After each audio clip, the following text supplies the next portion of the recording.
You have to be allowed to criticize Israel. They're a secular government that has done some great evil. Obama blasted, wedding party instead. So we had agreed that we would not continue to move NATO further and further east. We violated that. They finally cut their nuts off and put them pickled in a jar. And they publicly put this out, and they have it in their home, but pickled in formaldehyde. And every Joe here in the US is getting fucked by communist China, globalist, pornography, bettings, food, poison outside. When they are a minority in a land, they are peaceful. When they begin to be the majority, they begin to implement their rules, and they have three choices. Once they gain enough power, it is convert, pay up, or die. Ooh, boy, that's a good one, man. I wish I had that one in advance.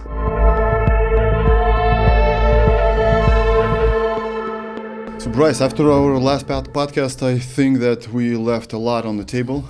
That's why I invited you to do the part 2. Well, I appreciate that because I thought I talked a lot.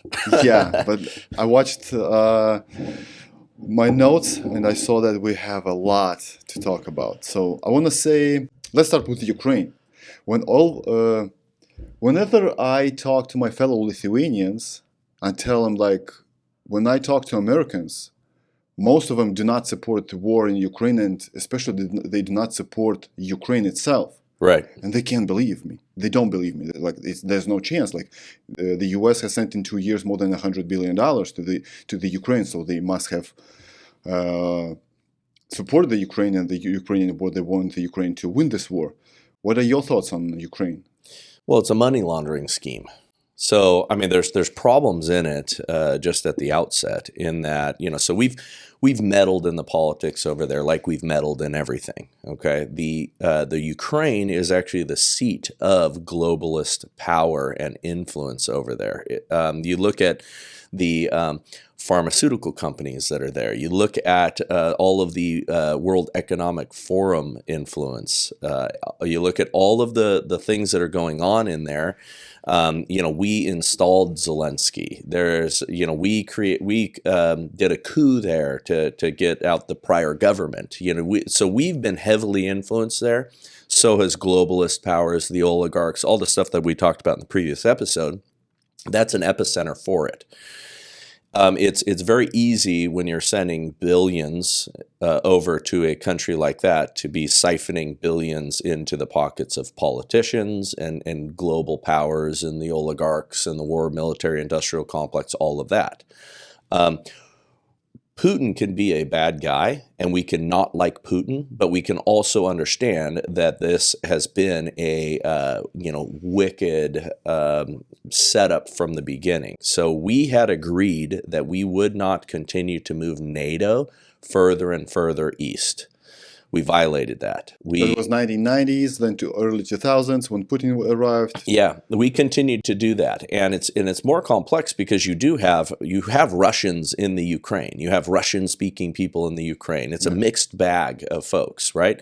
Is Putin a good guy? No, and you don't have to think he's a good guy, but you know what he is? He wants a sovereign Russia. So he wants sovereignty for that area. So in one sense, he's fighting the same battle that anybody who opposes globalism is fighting, right? And you can just objectively view that and understand that that's the case and still think that he's not a great person. You can still call him a thug and a dictator and all the things that he is that are objectively true. Yeah. But you can recognize that we have created the war and the conditions, and it's unwinnable.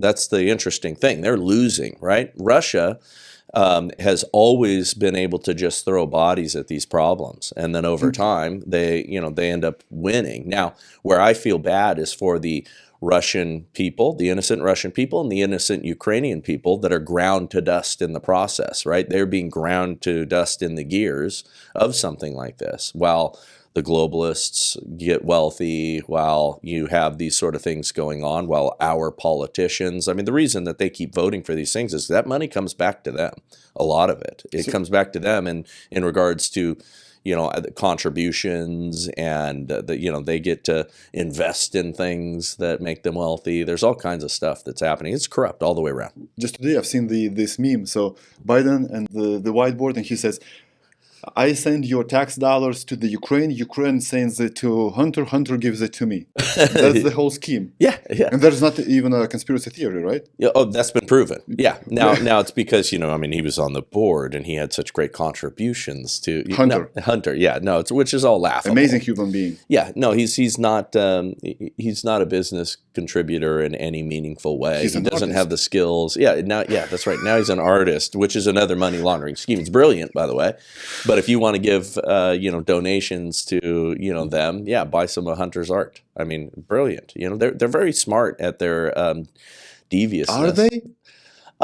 They get exposed all the time. Yeah, but it doesn't matter because they own all the levers of power, so they can do things that like it's that I forget how it goes, but it's They know they're lying. We know they're lying. They know we know that they're lying, right? It's that, but they just go, hey, yeah, okay, so sue us, right? Yeah. What are you going to do? They own the courts, right? That they own the levers of power. They own all the institutions, right?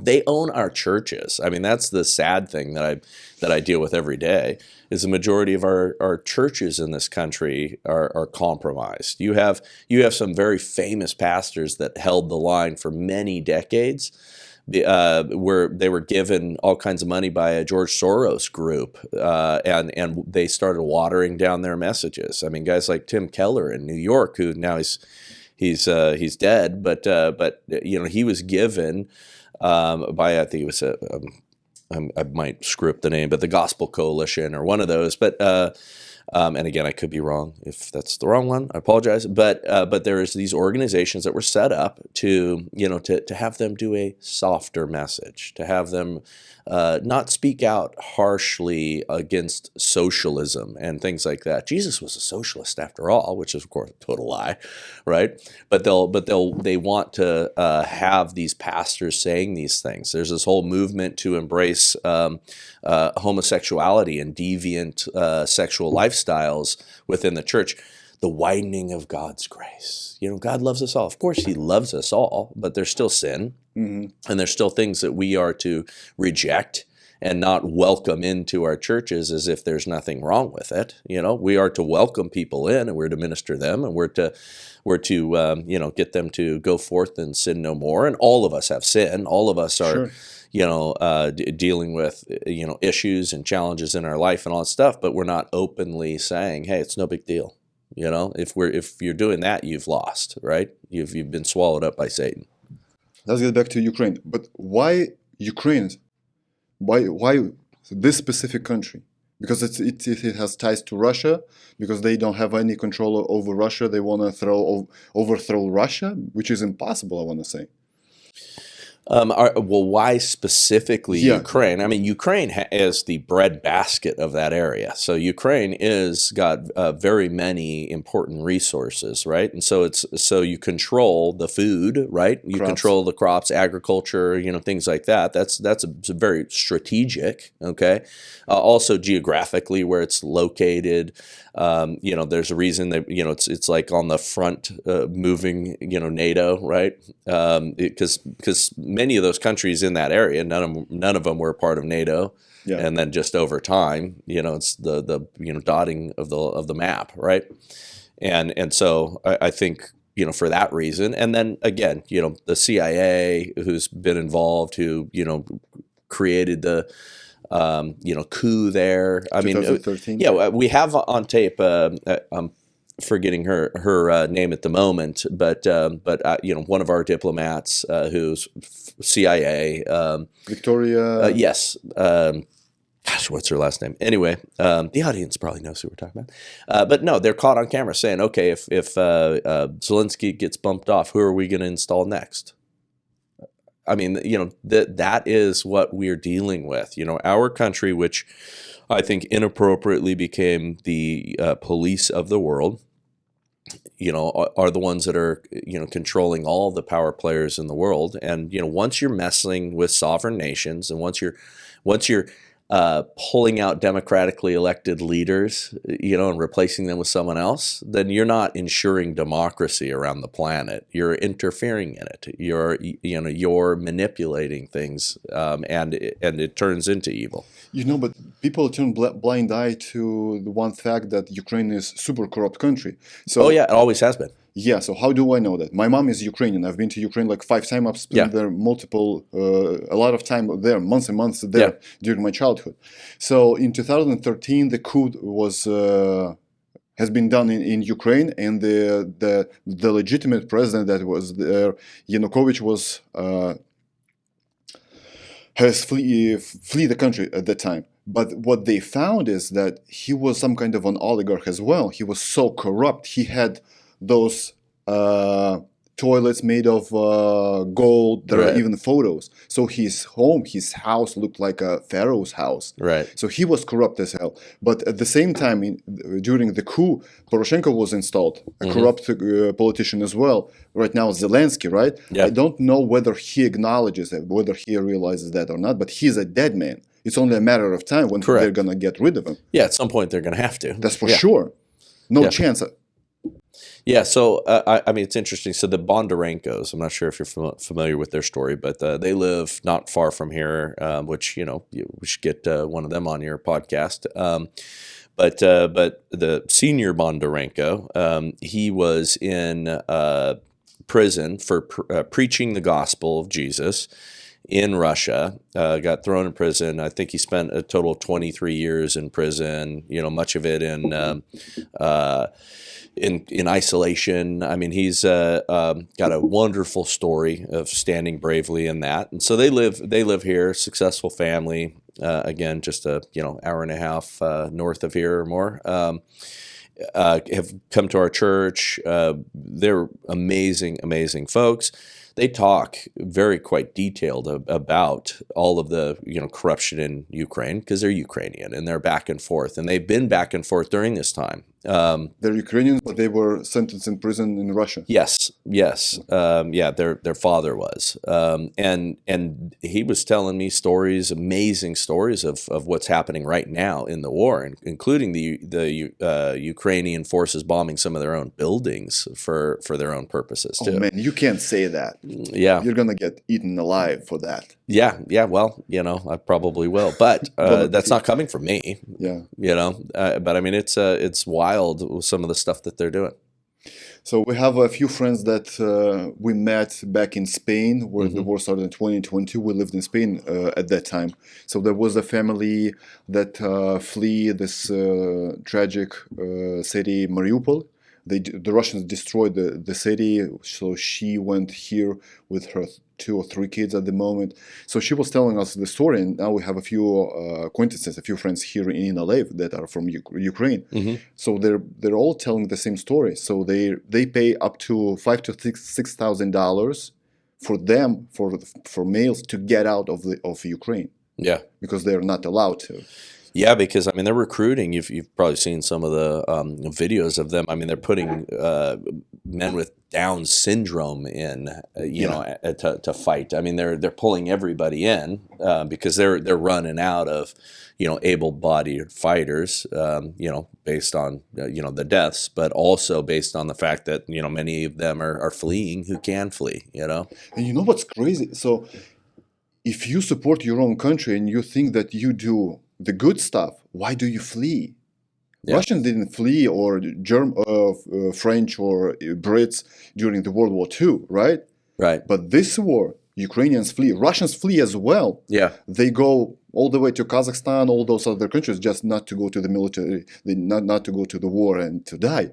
That's why it's a perfect example of how ridiculous this war is. Yeah. No, I've got a friend who was a jiu-jitsu student of mine that came, hardly spoke any English, and that's why he was here. From Russia, he fled. Yeah, and because he didn't want to fight. Yeah, no, I mean it's all terrible. I mean, war is terrible. War is necessary. Unfortunately, it's a part of the unfortunate human experience, and even in biblical times, even in times when you don't want to, there's times to fight. and there is time to wage war. Even Ecclesiastes says that, the great Solomon. But it's still terrible. You know what's terrible? What terrible is if you're a regular Ukrainian, you live in your country, you love your country, you don't love your government maybe, Right. but you love your country, you love the people that surround you, right? And that's who your country is. Yes. It's your friends, your family, your neighbors. And your government decides that from now on we're going to stick with NATO, with the US, with the Western Europe, right? So, and on the other side, the Russians, Putin declares a war, and you are just like a pawn. Yeah. You're just being drawn to the war. You die there, and that's it. Yeah, that's when you realize the way the world works is when they are doing things and you have no say. But at the same time, the Ukrainians had all the options. They had the possibilities to kind of play with NATO, to play with the US. Why not? They're a sovereign country. Had Donald Trump been president at that time, no, there would be no war. What do you think would happen? Putin wouldn't do that at all? Yeah, I don't think so. I think there would have been negotiating options. You know, I mean, Trump came out and said, I'd have this thing over in 24 hours, and he probably would. So now there's several reasons. Okay, some of the reasons that Trump or the super pro Trump people would be, it's like, yeah, it's because he's a great negotiator, and they're afraid of what he'd do, and wielding power here and all that sort of stuff. And while that's not untrue, it's more complicated than that.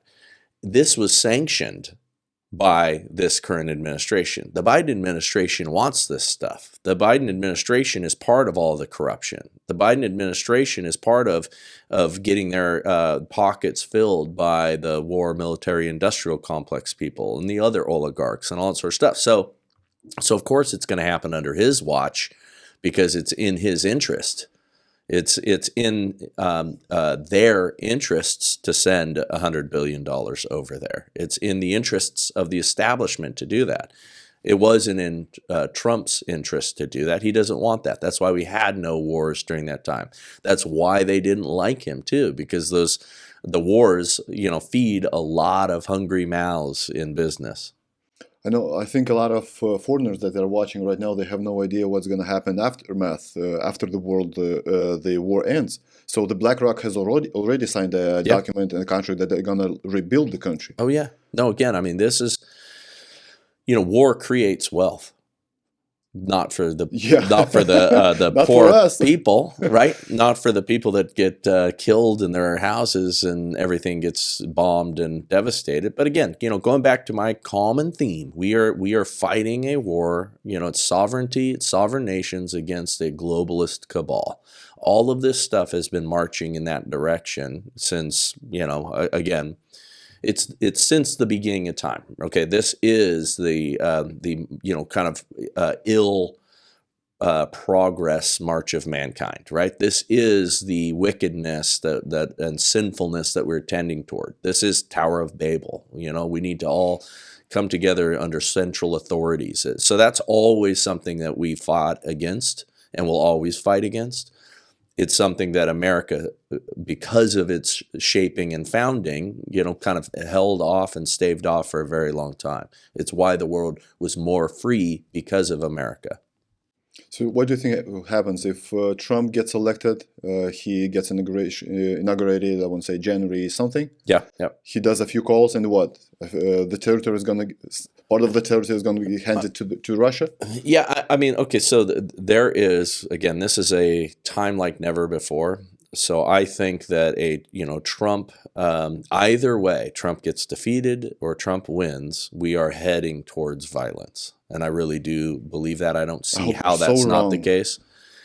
So Peter Turchin, and I talk about this in my talks all the time because it was so profound, but Peter Turchin, he's a Russian guy, wrote a book called Ages of Discord, but he's a scientist, and his area of study is called cleology, and it's like the historical rhythms between wealth and progress and prosperity. And he said in 2012, that we would have in 2020. So he wrote this in 2012. We would have a Donald Trump-like figure in the White House. Okay, this is before Trump was running. Okay.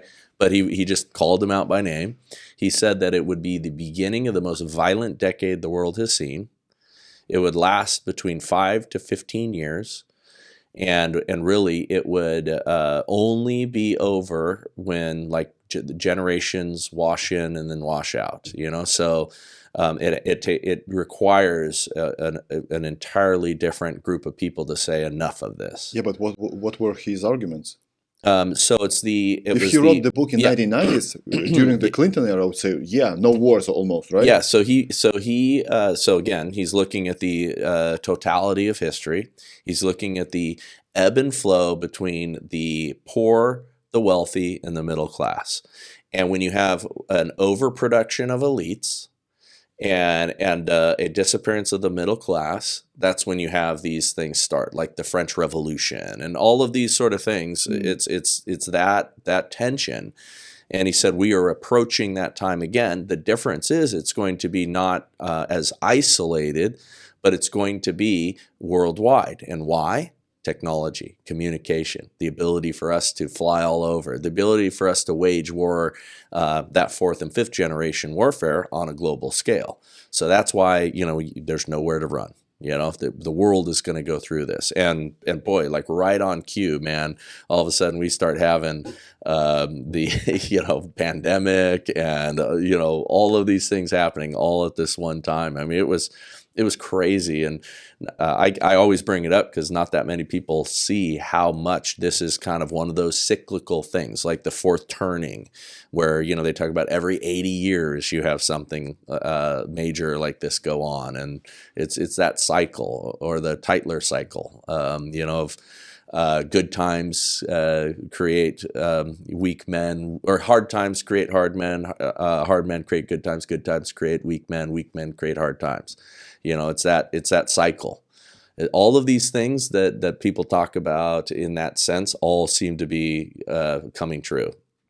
Out of 100 people that you talk to, how many of them support Ukraine? Okay. So in my world, and the people that I'm talking about, and in the conservative space where we're all having these conversations, again, we support the Ukrainian people. Yeah.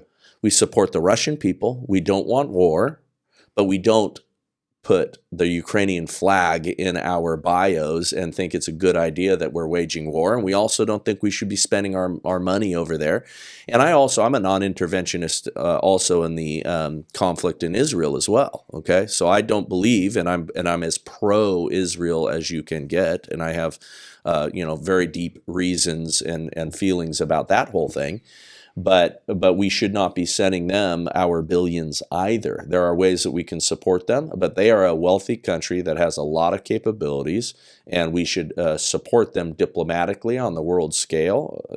We should get Hamas out of that area. Hamas should be defeated down to a man, but we should not be sending our billions. Ukraine, we should not be sending our billions. We created this as a war. If we didn't support them in the way that we did, I think it would have worked out entirely differently. So if U.S. wouldn't send a single dollar, it would be ended, I want to say, in 2 months, maybe 3 months. Yeah, I think you're probably right. I don't think it would have been a whole massive debacle that it's been, and I think you would have had many fewer deaths, and I think you would not have the interference over there, and you would not have us getting poorer for the sake of our politicians getting wealthier. So if you're gonna watch Lithuanian news, or if you wanna watch CNN, MSNBC, they're all saying that Ukraine is winning and they're about to win. Yeah. What are your thoughts on this? No, they've already lost. But the reason that they're doing that is, again, to keep that money train going. For as long as it's possible, right? Yeah. So I know a little bit about the Russian history and the Russian politics. So every time they get into the war, the first year they do very poorly. Yes. Every time. They almost lost the Second World War. All those wars, almost they were lost. But in the meantime, year after year, they get better and better and better. There's no chance they're going to lose this war. No, and they just and again they have bodies to throw at these things. I mean, it's terrible to say, but they look at human life a little bit differently. Their strategy is very different than ours would be, and they are successful. They do that, and I've seen that same thing in studying them over the years as well. And they're already taking prisoners for half a year, I want to say. Right now, the Ukrainians do the same thing. So a few days ago, I read a small article about the Ukrainians. So there is a small river on the border of Ukraine and Bulgaria, I want to say. Mm-hmm. So there is a river. People try to cross the river just to flee from the country, and they just die over there. Only 10 men were found in May. 10 Ukrainians died there. So this is a terrible situation for the Ukrainians and for the whole humanity as well. I could not agree more. And my assertion would be, if Donald Trump was our president at that time, it would not have happened. You see, but it feels like they're rushing. They're in a rush because they know if Donald Trump gets elected in November, it's going to stop in a few months when he's getting into the White House. So Joe Biden, France, Germany, Netherlands green-lighted that you can strike the military objects on the territory of Russia. Mm-hmm. That's a bad thing. Yeah, that's escalation. Yeah, no, we are approaching World War III, which I think that's going to be our October surprise. I think this will heat up. We'll be in a fully declared World War III, and this is why we don't need a Donald Trump. But I think that's going to actually backfire, because I think that's exactly why we need a Donald Trump. But it doesn't make any sense. For instance, if you're a globalist and you want this war just to make a lot of money and to get the influence over the world, but if the nuclear war starts, it's like 50-50 chance that you're not going to survive. Even if you're going to survive, the plan's going to look way different than it looks right now. Yeah, but what people don't, I think, understand is, we have that image of like the mutual mutual assured destruction, right? Yeah. These massive bombs coming over and blowing up. No, we're talking about targeted nuclear weapons. We're talking about a whole different, more precise level of nuclear war that'll end up being happening. Straight to the Kremlin, straight to the DC? No. I mean, like, in the Ukraine, between Ukraine and Russia, Forget kind of stuff. But if the World War III starts, I think it will be smaller, and there's better people than me that write about this stuff and talk about this, that actually know what they're talking about.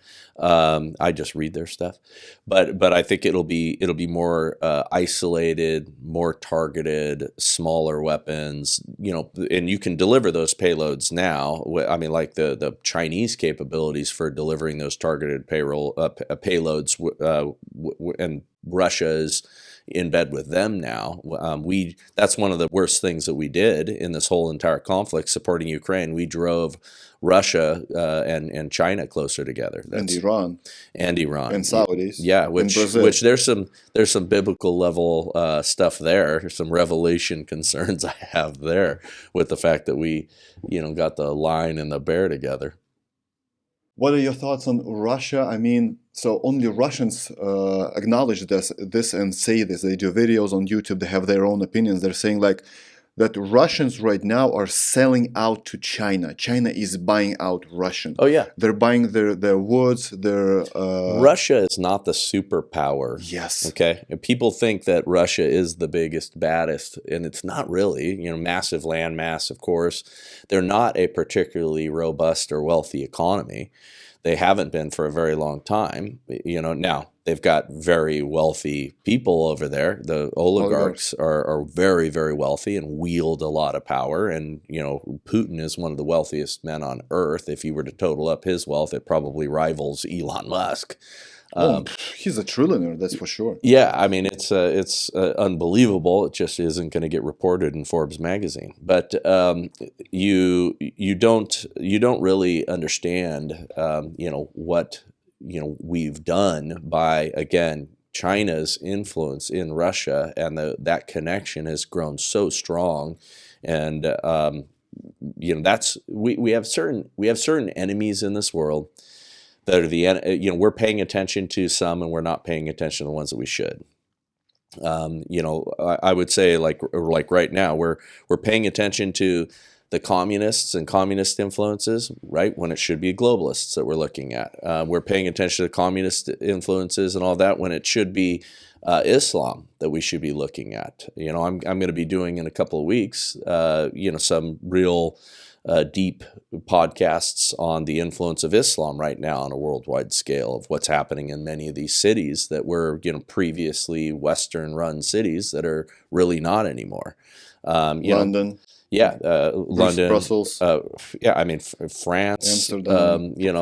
Paris has fallen. There's all these sort of influences that are happening that are very interesting. I know you talked pretty deeply with Chad Davidson on some of that stuff too. But I'm going to be talking with the guys from the Center for Security Policy, which is a independent think tank that's been around since the 80s that have really studied what's happening behind the scenes on that, and that's dangerous, right? It's yes, the LGBTQ drag queens reading to our kids, that's a threat for sure. You've got all these threats over here that we're all looking at, but we're missing what at the in the end of days, what wars are we going to really be fighting?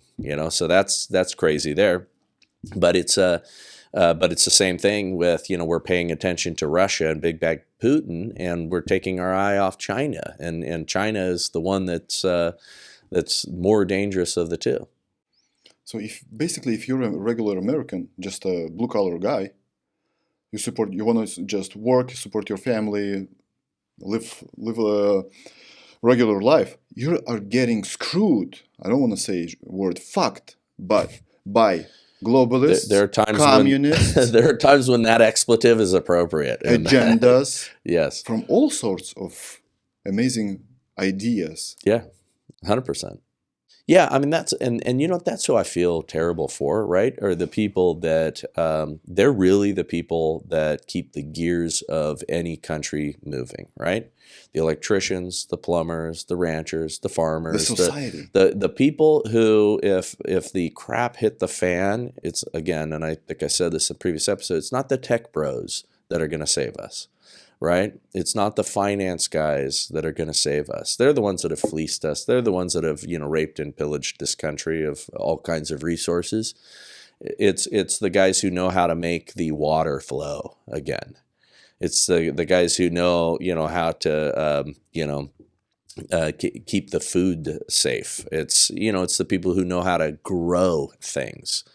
Those are the folks that are going to be vital, and they're the ones that are getting absolutely effed. They're the ones that are being abused. They're the ones that are that don't have time for this stuff. I mean, maybe they're listening to some of these podcasts, but a lot of these guys are driving to work. Yeah, they're working their asses off to support their families, taking care of things, and want to have a beer and mow the lawn on the weekends. And they're the ones that are being fleeced of all of their wealth, and they're seeing their prices going up, and they're seeing their gas bills get higher, and and everything else, and then they're coming home and their kids are being told that Johnny's got two daddies, and one of them wears all right, I'm gonna stop. Their imagination is gonna do the rest. Yes. I'm just super curious. What do you think of Russia? How do you think how corrupt Russia is? Well, I mean, we know it's very corrupt. I look now. What government isn't corrupt? That's the real question. Like who is not corrupt now? There's places that had a very obvious corruption, that you just know. Putin when he put in who was it, Medved or the one who was a president for 4 years. And we switched. Yeah, and we all know who was really in charge. All of that sort of stuff. When countries talk about elections and Saddam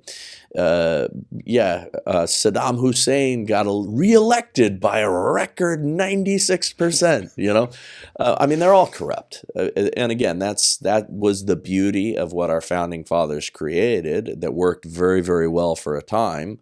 We had the least corrupt. Again, corruption always exists. but they put some things in the way of corruption. Corruption had a headwind that made it a little bit tougher, including our kind of base moral underpinnings. We had this idea of fair play. We didn't prosecute our political rivals. We didn't use justice we didn't use the Department of Justice as a sword to go after a man. We used it as a shield to defend people. You used to. We used to. Yes. And Prior now that's to all May over. 30th. Right. It's all over now. So you told me that Putin is the guy that wants the Russian to remain sovereign. yeah. So I heard some arguments from people that saying like, yeah, I don't support Zelensky, I support Putin. He's a great guy. There are people saying that a lot of Russians support Putin, etc. So people that say so, they have no idea how corrupt Russia is. So Russia is a huge territory, the biggest country in the world territory-wise. Yes. But at the same time, there are only two cities. If you say Russia, there is only Moscow, then St. Petersburg. That's it. Yes. This whole country is a mess. A lot of money, or 90% of the money are in Moscow. 8% is in St. Petersburg. Yes. The other 2% are spread across the whole country. Yeah. And it's so freaking corrupt. So he's sitting there for 25 years now. He rewrote the Constitution. He can be there till 2036, I want to say. So this man is no saint. So I talked to Russians that love him. Really? Yeah. And they live here. Yeah. Why? Well, I think what it is people like a strong man. Like there's something about that people can be drawn to. I get it, right? Here is this fearsome leader that is proud of Russia, because I think he loves his country in that sense, right? Like when you listen to him, well, and you can correct me. The country is his. That's the problem. Yes, but again, that's that strong man thing, right? And so I can see how people are attracted to the strong man as an archetype, right? And because when you listen to him proudly on Tucker Carlson talk for an hour about Russian history, right? You can tell that he likes it, right? He appreciates it. He's proud of it. And yes, he does probably view himself as Russia. Yeah. And Russia is his. But I understand that in comparison to, and I think I think Candace Owens had a debate against Chris Cuomo, who I've got some very strong opinions about him right now. But she was saying that, look, you see this guy who is smart, right? He's intelligent. He is. You hear him, rattle off all of this history and talk, very clearly and very strongly on his opinions, and then you compare that to a Joe Biden who cannot string sentences together at all. And you can understand the appeal of it would be nice to have somebody who was a strong man versus a weak man. Now, again, Putin is corrupt. Putin is a bad guy. You can acknowledge that he's smart without endorsing him. And Chris Cuomo, every time Candace tried to correct him on that, that's where he went, because that's what they do. If you say something that could even sound like it's positive, just simply, the guy's got a functioning brain. Oh, you're a Putin apologist. No, I'm just saying he can think. Yeah, he can think. He's not a dummy, that's for sure. So the crazy statistics is, I want to say, I'm going to double check it when I edit the podcast. I want to say up to 60% of all the Russian population do not have a toilet inside. They go to shit outside. Oh, wow. That's how great Russia is. Moscow, amazing. St. Petersburg, amazing. Maybe 3 to 4 smaller cities are pretty good. Right. The other part of Russia is screwed. Well, yeah, and that is, again, that's the systematic raping and pillaging by the oligarchs, and the hangover from many years as a communist country. Yeah, so they have a saying that they were sitting on a gas needle for 20 years. Gas money, oil money. That's all they do, though. So if you take force 100 from Russia, 99 of them are going to be just oligarchs. That means they own mines, oil rigs, all those stuff. They didn't create shit. Right. That's where they got their money. So that's not what they did. They just took over this mines of coal and all those things. What's your opinion? What do you think conservative Lithuanians and conservative Russians say about Americans and about America in general? You know what? I don't know that I've got a thought. I mean, yeah, I would just be guessing. Yes. What do they say? Okay, conservative? Yeah, Lithuanians and Russians. Yeah, I think they probably think we're a mess, but you know, still want to come here. Well, first of all, they say that you're a pedo capital of the world. Yeah, that's not wrong. And they laugh at the military, especially at Rachel. Yeah. Oh no, I mean that is a fact. I mean, sadly, our military has been hollowed out. It's been hollowed out for many years. You know, again, just like our country in general. You know, if you have great wealth, it takes a while before you spend it all and before it all collapses. We've been spending our military capital forever, and we've been slowly politicizing it and instituting some of the worst ideas, DEI, all those sort of things. You know, the lowering of standards. Recruiting the wrong folks, telling people that America is worst place on the planet, and then come fight for it. Oh please, we used to recruit people because, and I have all kinds of friends who legacy military families that are telling their kids, you're not going into the military. Oh, really? Oh, yeah. Many generations of brave, courageous fighters, and they're telling their kids, you're not going. I remember myself being a little kid watching the movies, and like when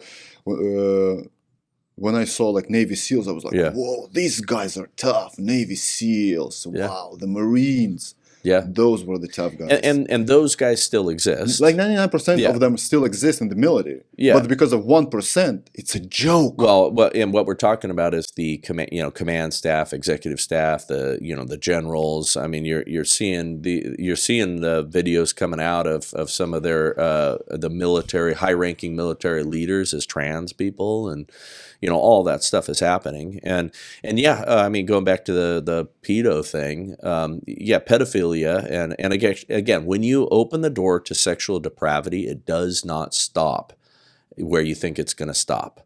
We no longer want you to stay in the closet. We no longer have a don't ask, don't tell. Get married. Love is love. All that stuff. That is, there's an insatiable appetite for depravity. It just goes further and further and further. I mean, the FBI was just dancing in the gay pride parade here. It's swallowing up everything, all the institutions. And when you talk gay pride parade, okay, go and visit one of those if you think it's harmless. Yeah, if you go and you think that that's all harmless, and you think it's no big deal, hey, let them have their day. No, you're letting them have their month. Okay, no, it's not a big deal. They just want to live. They just want to exist. They just want love. And listen, I have dear friends who I care about immensely, that are gay, that I love, that I pray for, that know exactly where I stand, on these issues, and we can still be friends. They still know that I care about them. Many of them, we're fighting for similar causes. And again, there's no secret. I don't pull any punches in what I talk about, and I've got many that work for me or associated with businesses I'm associated with, love them to death. They will never say that I've treated them ill a day in their life, right? And that's the way we should be. Yeah, okay? Amen. But they know where I'm coming from. There's not a mistake, and they know that I still love them and pray for them. But what we're talking about, that depravity, when you are going down the path where it's just wanton, just let's let it rip. It doesn't stop at that, nice neighbor gay couple that, you would trust with a key to your house, okay? That's not where it stops. Collectively, it goes to hell. And go to a gay pride parade anywhere. Go talk to a police officer that has to work those gay pride parades, and ask them what they see, or just go on Twitter or one of the social media platforms and follow a couple of those accounts. I just showed you that video. Yeah, and dressed as horses, dogs, with the colors, with the chains. Yes, those are not gays. No, who are those people? Yeah, no, that is a otherworldly level of sexual deviancy and depravity. Riley Gaines, who was the swimmer that swam against the biological male Leah Thomas, they made it seem like Leah Thomas was just a sweet guy that he saw himself as a woman and wanted to live his authentic true self and swim. Him and his boyfriend, I guess girlfriends now. I can never get it right. Yeah, trans gay. Yeah, but anyway, yeah. So they're two biological males playing as females, playing dress up as females, and both of them. They finally cut their nuts off and put them pickled in a jar. And this is they publicly put this out, and they have it in their home, but pickled in formaldehyde. No way. And they have a whole wall, and they post this stuff. So this isn't like this is during all of this stuff. Okay, when the media is making it out like this is just a harmless thing. They have a whole bedroom, and again, they're posting this bedroom filled with sadomasochistic whips and chains and all kinds of stuff, right? It was a thrill, autogynephilia. It was a thrill. It was a sexual thrill to be in women's spaces, doing women's things and competing against women. It wasn't what the media portrays. I mean, it was great wickedness. I had Riley on my show, and we talked details about this, and then she would send me the posts that they were posting. I mean, it's wild. Let me get this straight. So they chopped off their testicles, yes, cojones, yes, and they got it in a jars, yes, and proudly displayed in their apartment on their mantle. Yeah. Those people are not gay. No, exactly. This is, again, there's an insatiable pull or an entropy. Let's call it entropy, right? The rule of just disintegration. It is a disintegration towards great wickedness. And by the way, I mean, that's how it works in our life with sin, right? The more we sin, the more we sin. The more we go down a path without, the intervention of Jesus and repentance, the worse and worse it gets. But we used to be just promiscuous and alcoholics. Yeah. What happened? It accelerates. When things break down at the end, it breaks down quickly. It doesn't just go at the same speed and you get a little bit more. That's why it's not a pendulum swinging from one side and a pendulum swinging back and hey, we're going to return to some sense of normalcy. No, that's not the way it works. I mean, that's why they are excusing pedophilia. That's why Disney hires convicted pedophiles. I mean, Nickelodeon. I mean, this is right out there, right? Nickelodeon guy dealing with kids on the kids shows, gets outed, gets convicted, gets testified. There's a whole documentary that goes about this. They rehire him to work on kids shows again. He's a talent. You don't understand. He's just so talented. He's really good at what he does. I mean, so, why wouldn't we have him back in that position? No, well, because the people that are running Disney, are sexual deviants. I mean, the people who are running a lot of Hollywood are pedophiles. I mean, it had been an open secret forever. They knew these poor children actors, okay, that go from being these sweet little kids to committing suicide. They it's the pressures of acting. No, they were diddled as little children. They were made to go to sex parties and they were abused by adults. That's why they're committing suicide. Some of them admit it later on, but many of them live with the shame of what they were put through. I mean, it's terrible. But if those sexual predators are so protected, why did R. Kelly go to jail?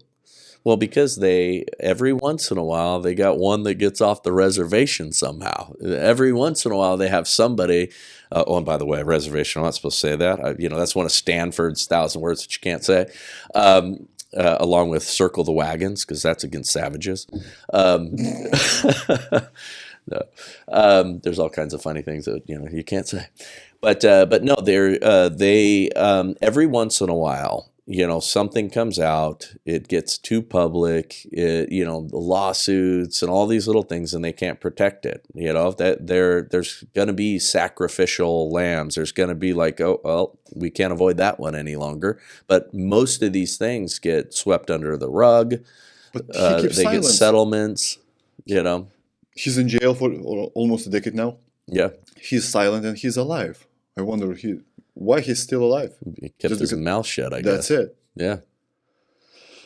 I mean, look at what's happening with P. Diddy. I mean, he's the Epstein of the celebrity world. He was pulling in all of these celebrities into his sex parties, recording all of the rooms, all kinds of things, and that's how they enforce silence. They do it in Hollywood, they do it in business and finance at the highest levels, and they do it in the government. Yeah, but once again, what happened?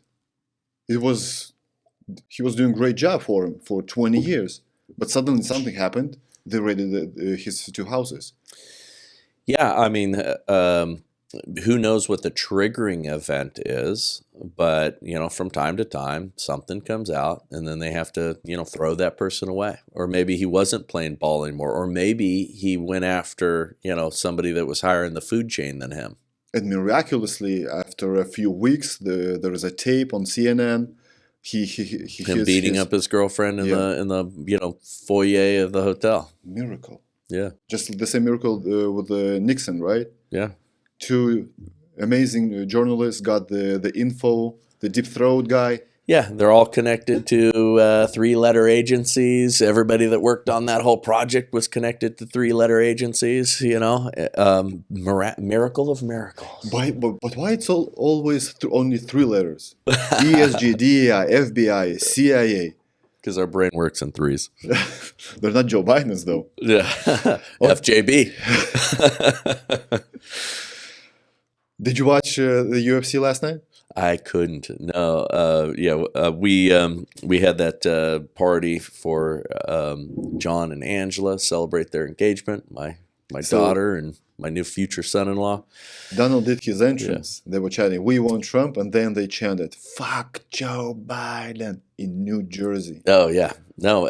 I'm telling you, and I remember I recounted when we were last on the show that there is nothing I've ever seen or felt more powerfully than when he walked into that arena in Las Vegas.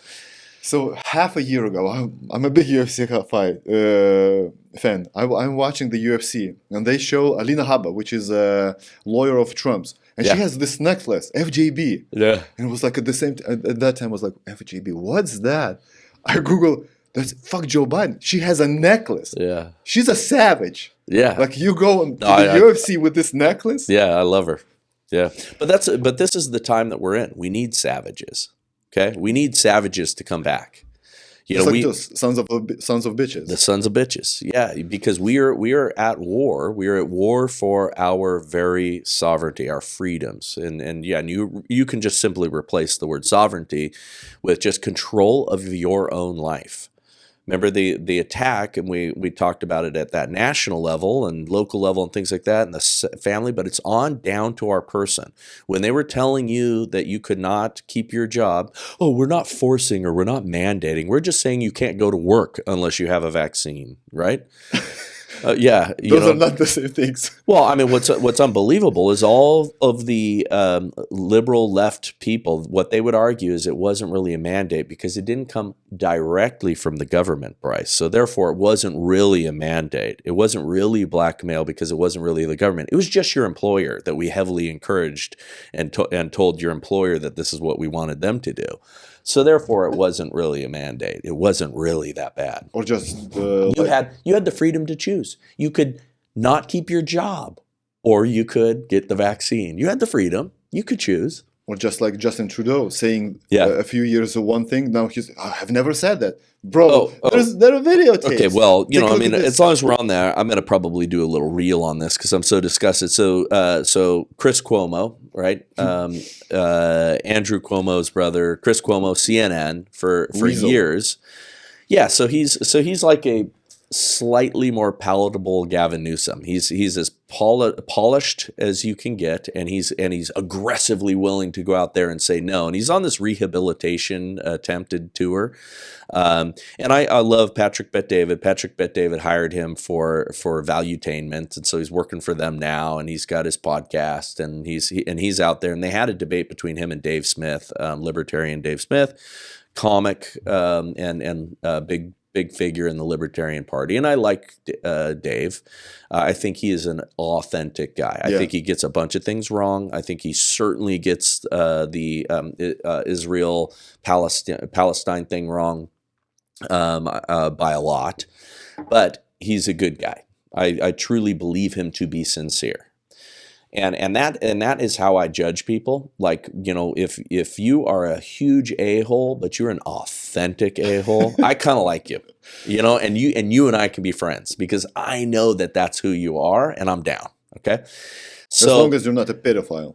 As long as you're not a pedophile, yeah, I don't want you to be that authentic. No, but as long as you are an authentic person, mistakes and all, right, warts and all, because I also, man, I'm not the easiest personality to hang out with sometimes. I'm pretty intense, but I want you to be real. If you're real, I'll show you grace. Show me grace for being the a-hole that I am. Okay, that's how we get along. Chris Cuomo is inauthentic. Chris Cuomo spent all of these years as a total shill mouthpiece for the establishment narrative, for CNN, lied, ridiculed people for not getting the vaccine, shamed people, called ivermectin horse dewormer, just went on and on and on, mocking people and making everybody who didn't go along with the narrative a laughingstock. Shamelessly did this. And then now he's pretending that he was this always reasonable guy. And the other thing that they always say, and he's saying it too, is that the people who said this is not right, the lockdowns aren't good, they aren't necessary, they're not useful, they're going to do more harm than good, this vaccine has been rushed and appears to be dangerous, and I don't think that I'm at risk, and all of the stuff that we said where we were right, 100% right, and he was 100% wrong, he says that we got lucky. He was talking to the government experts that were telling him the real stuff, and they all believed it at the time. We were the fools. We just happened to be right. A broken clock is right twice a day. That's what he's trying to do. Well, F that guy. He does not deserve to be rehabilitated. If he wants to come to us, and Dave Smith, God bless him, pressed him and said, "Why don't you apologize? Apologize for something." Somebody shouted at the audience at one point, "I was an asshole. I'm sorry." He wouldn't even do that. He refused to apologize. He acted, well, maybe we got some things wrong, but that's the best we had at the time. You do not deserve forgiveness, and you're not entitled to forgiveness if you do not ask for forgiveness, if you do not repent. He needed to repent. And what's funny is if he said, "Yeah, I was a bit of a mouthpiece for those guys. I regret it now.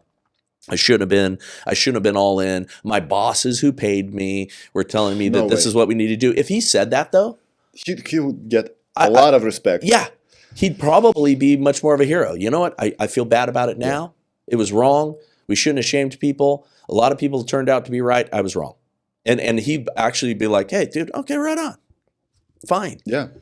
But no, he wants to be like, "No, I was right all the time as well. I got no, blah, blah, you're wrong." That's the same thing. The same thing when people have hard times with the Bible. For instance, they say, and I was saying the same thing even a year ago. So if I do some kind of a heinous act, I do a crime, then I repent and God forgives me, right? Right. Yeah, but the point is you have to repent and be sincere. Yeah. So the same thing is Andrew Cuomo has to do if he wants to be forgiven. Yeah. Just to repent, say, "I'm sorry," but sincerely. That's it. Yeah. No one wants him to get on his knees. No. Just say, "I'm sorry," yes. No, I mean, you don't have to self-flagellate you don't have to do that. You just have to say, "Hey, I was wrong. I got it wrong." And you can lay out, look, I was being paid, $10 million a year to speak some nonsense. I feel bad about it now. Okay, all right, dude. I'm sorry. I hurt some people. I caused some destruction. I was a part of this cabal, you know? Okay, we'll judge you whether you're sincere or not. But, the chances are him coming back in and being appreciated again. What about his brother? Same thing. You can go outside, but he goes to a party. I mean, his brother. I mean, Andrew Cuomo, who was the mayor, right? That he was the mayor of New York or governor? I'm sorry. No, he was governor. Governor. Yeah, he as governor was responsible for a great number of deaths. That there's a little bit more to it. Let's call Chris, his brother, an apologist for the regime, a furtherer of the narrative, and an accessory towards the suffering and deaths that we saw. He was definitely an accessory to it. I believe the consequences there are different than what we saw with Andrew. Andrew intentionally, under the directives, knowingly put people into old folks' homes with COVID and killed the vulnerable in our society, which I do believe was intentional, by the way. We have all of these unfunded liabilities. We have, we have millions and millions of baby boomers that are going to cost us billions and billions of dollars at the end of their life. And they accelerated a bunch of those deaths and reduced a lot of government funds that were needed to take care of them. But you have to solve this problem in their way, you have to do one of two things. You either print a lot of money just to pay the boomers, or just just like you've mentioned, do the thing with the boomers. But they did both of them. Yeah, they printed a lot of money. Yeah, it's not good. Do you think if this happens this year or next year, they can pull it off once again? The people are so dumb. No, I don't think you could. I think you could. They're setting us up to try. Okay, they keep floating the idea of new viruses and things like that. I don't think the virus thing is going to work again. Right? I think they have to change another tactic. And their big thing is they're going to do lockdowns in a different way. They're going to do the 15-minute cities thing. That's what they want to do. Okay, see, it has to be combined with CBDCs, right? The central bank digital currencies. So that they can restrict your travel via economic means. All of a sudden, you can't fill up your car stops running outside of a certain area. But they want 15-minute cities. They want us to all live in contained communities. That's what the lockdowns were about. Remember, you couldn't go up to your vacation house in Big Bear. They were restricting our travel, stay home, stay, safe, all of that. They'll use the environment this time to do that. Climate change, if we don't do this, our coasts are going to be overrun with water. All of that sort of stuff is what they want to do. And so it'll be a lockdown of another kind. Remember, they're moving towards feudalism, us being the serfs. Us sitting at home on our computers with avatars, being hooked up to the Matrix and, taking drugs. That's their aim. And so that's the next iteration of it. But do they look through the window? It's California, it's June 2nd. It's not that hot at all. That's climate change. See, climate change works both ways. I don't know if you know this. Any weather that we think isn't the way it should be means that it's climate change. Any anomaly of any kind or any cyclical thing, and then they pin it on conservatives, because what the conservative position, and I'll say my position, okay, but this is most conservatives. They call us a climate change deniers, right? They call you a denier to dismiss you. Okay, I don't deny that climate changes, right? We can walk outside and see that. Climate changes, climate fluctuates. Go to the Natural History Museum, if any natural history museum, but the one I'm remembering is New York, and I saw this red band, blue band. It's like a historical timeline going back, a bazillion years, like they like to do. And I'm not sure I believe in old Earth necessarily, but I'm not also necessarily a young Earth guy. But they know exactly what the temperature was. But they show that this was a hot period. This was a cool period. This was a hot period. This was a cool period over many thousands and hundreds of thousands of years. And we do know that they used to grow wine grapes in England. England was a wine growing region in history. We've got historical evidence for it being much, much warmer in areas and much, much cooler in areas, right? And this is before we had the Industrial Revolution, before we were cranking out, The CO2. all of the CO2, which, by the way, plants need. It's not a poison, okay? So you can acknowledge that the climate ebbs and flows and it changes throughout periods. Okay, we know that to be a case. The sun is the most likely culprit of that, right?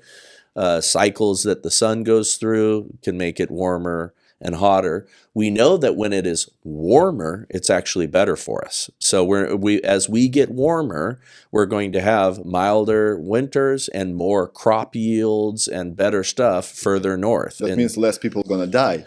That's right. So it getting warmer is actually quite comfortable for us, and it can get a lot warmer. And they're talking about over hundreds of years. It might get 1 degree warmer. Okay, Fahrenheit. Yeah. So they will call, if you say that the climate change industry, okay, the environmental industry is earning a lot of money based on their ideas, and they have completely, huge grants, charitable organizations, NGOs, new taxes, incentives, all of tax incentives towards things, solar, all that stuff, and they're making a boatload of money. What I believe it is, and the reason that they double down on the new energy, sustainable energy stuff, is because you move from a very strong oil and gas world, which is very conservative. It's a shift of power. If you can drain them and build the sustainable energy people over here, right? All of them have environmental consequences, by the way, right? Batteries are a tough thing to get rid of. You can move it over there. Now, all of a sudden, we have a shift in the balance of power. So there's a big deal there, and then a lot of people get wealthy along the way. Most of this stuff, just follow the money. They get wealthy. But if they want to implement this 15 minutes series, they want us to be home to scroll the internet, the social networks, order Uber Eats, order through Amazon. But we already do that. Yeah, we're already on the way. But remember, they want to restrict more and more, restrict our freedoms. They want to get vehicles off the road. They do not want you to have independence. They do not want you to have liberty. Everything is always about restricting your free movement and your exercise of your religious views and the exercise of your sovereignty. It's always about that. It's not going to end well. The French Revolution, Russian Revolution, it's not going to end well. Well, that's why they're terrified. They're terrified of we the people. We the people are rising up. That's what you see at the UFCs. That's what you see when people are taking to the Bronx to go support President Trump. All of that is what we're starting to see. What are your thoughts when you see this photo? Oh, yeah. Okay, so are you putting that online so everybody sees it? Yeah. Okay, so yeah. Uniparty. Okay, why are they all buddies? Because they love America. No, because they're all in the same class. But you will never see Donald amongst them. No, you probably will not. Yeah, no, again, he's not part of the in crowd. He came and disrupted the establishment. He came and he messed up the permanent Washington. Permanent Washington, the people that go there, to have a permanent job, to get incredibly wealthy. He disrupted their cabal. He disrupted their power structures. Do you think they come there corrupted already, or they become one? I've seen both. Okay, so people, I think, will identify this. If you've ever been on the board of an HOA or homeowners association or any small form of government, a small city council, a church leadership group, any kind of thing, you always see in the room the people who are really drawn to it, the people who want to have some kind of authority over somebody else. right? Now, usually the people that go into political office aren't big business owners. I mean, it's great when you do have people who have big businesses, who have led people, all that stuff, because they're a different vibe, right? Some of them have a tremendous lust for power too, so I'm not excusing that. But the people that are super excited to tell you what you can do with your front yard, the people who are so excited to enforce those, the people that will drive around the neighborhood reporting you for minor infractions. Karens. Yes, those are the people that enter into politics oftentimes. They're not the reluctant business owner that, our founding fathers viewed that you would go, they called it public servants for a reason. You would enter into public service for a time. You would return then back to your farm after a few years. You would serve a couple of terms, you would do your duty, and you would go back. Right? That was the vision. Mm-hmm. They should have instituted that into actual term limits and things like that they did not do. Because if they had, I think the complexion of our government would look entirely differently. You would not have such a swollen, oversized, monolith. It would be far smaller because it could not be as unwieldy. Because there is such a massive learning curve with all that they've put in place that you have to be there for a time. I mean, it's actually kind of unrealistic now to put in term limits, even though I love the idea, because you still have the fourth branch of government that there's no term limits for. Okay, that's all of the regulators, all of the permanent class that are all a part of. Thank you, sir. Splendid tea. But you have all of the administrative class, all of the bureaucrats. There's never a term limit on them. They'll be there permanently in Washington as a part of that forever. Okay. They're the ones that, and I think I talked about a little bit on the other episode, you come in as a new freshman congressman, you get the orientation, you get people assigned to you, you get this group of folks that are going to show you how to navigate it all, and tell you what the rules are and help you to figure this all out in your freshman orientation. And then you have people that, again, you're going to hire that are there in Washington that have worked for the guy that you're replacing or, whatever. And they will never leave. Okay, so you have a problem as long as you have that permanent bureaucratic class. You have a problem. You can't have guys with term limits and get the effect that you and I would like. So I looked up to California governor's term limits. So 2 terms, 4 years. Gavin Newsom got elected only in 2019. Feels like he was for 20 years now already. It does feel, well, because he's been a permanent figure in our politics here in California. No, that's because he's so amazing. He does an amazing job. Yeah, that's why you have to change the constitution. He has to be like a Putin. 40 years. Let's go Israel. So you told me that you're America first? Yes. At the same time, you're pro-Israel. Yes. How is it possible? Well, I think it's very possible. So, we do have, Israel, number one, you can criticize Israel, and we should. And you're not anti-Semite. Of course not. I mean, I have great I have great Jewish credentials. I was on the Republican leadership team for the Republican Jewish Coalition back in the day, even though I'm not Jewish. I actually have a traced back, and I just found this, and people will get a kick out of this, and I'll get accused of being a Jew now. But I have a grandmother that served in the intelligence services in the World War II. That was Jewish, but kept it a secret for a very long time. So we did not know. So I do have a Jewish ancestor. So basically, you're a Jewish plant. Yeah, so so Hitler would still be mad at me. But anyway, I have maintained great friendships with the Jewish community. Rabbi Barkley, who got into all kinds of controversy with Candace Owens because he called her an anti-Semite, and then he went on to her show, and I love him to death. I think he lost his cool with her and didn't present as well as he could have. I saw him yesterday. He's a wonderful guy, good friend. And I think he wasn't as clear with the meaning of anti-Semitism as he should have been when confronting her on it. But when Jew says you're an anti-Semite, it's almost the same thing that when black African Americans say you're a racist, right? Yeah. That's the So same card. and it can be, and that's where it needs to be very, very carefully dealt out. Like we need to reserve calling people, who are actual racists. We need to call the people who are actual anti-Semitics or anti-Semites. We have to be very, very careful about that. At the same time, you have to be allowed to criticize Israel. They're a secular government that has done some great evil, and I've called it out on my show. You look at Epstein. The Mossad, very credible evidence that they were part of that operation. There's other things that they have done throughout history that has not been good for us. That has not been moral or correct or in the service of what they should be doing, right?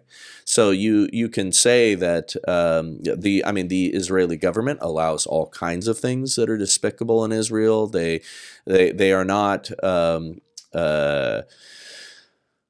they are not perfect by any stretch, and they are worthy of criticism. And you also need to hold them accountable for their performance and their behavior during war, right? Let's stop for a second right here. So let's remember 1972 Munich Olympic Games, right? Right. Terrible act was submitted. Yeah. What did Mossad do they went to all those countries and did terror acts killing those terrorists. Yeah. Well, they didn't act in Israel. They found in all other foreign countries. Yeah. How are they allowed to do that? Well, okay, so now we're getting into some war theory stuff. Do I think that let's take Israel out of this. Let's say us. Okay, we have terrorists that go and do something wicked. Let's say we have something evil happen here on our soil, like 9/11 or whatever. For us to go into Pakistan, find Osama bin Laden and execute him. That's horrible. No, I think because of the casualties. Well, when we killed Osama bin Laden, there were very few casualties that were a result of that operation. Oh, you mean only Pakistan? Yeah, I mean when so now I was not a fan of the Iraq war, more so back in my youth because, hey, I'm a patriot, American, something did wrong, I'm believing the narrative of the government. I think a lot of us did at the time. And then you start to grow up and you start to realize how much of that stuff was manufactured and how much of that stuff was everything in support of the military war industrial complex and all of the corrupted, things that were happening around our world. So that I despise. And I think we've done way too much of that. And that's why I've said I'm a, America first anti-interventionist wherever possible. However, targeted assassinations, and our country is not supposed to be doing that, right? But I think we should. Targeted assassinations, targeted elimination of our evil enemies. I think that we should wield a sword and use it effectively. I'm down with that. I think Israel can, as a sovereign nation, do the same thing. I think that's why you build up a strong military so that you can go in and exact some justice on a worldwide scale when you need to, but make it targeted. And I'm down with that. I do not think that there's anything wrong with that. I do not think that there's anything unbiblical about it as well. But what about the casualties? Okay, casualties are... You blow up a car with a terrorist in a foreign country. Yeah. Just to see that as a citizen of that country, I'd be shocked. Yeah, I think that is the reality of war.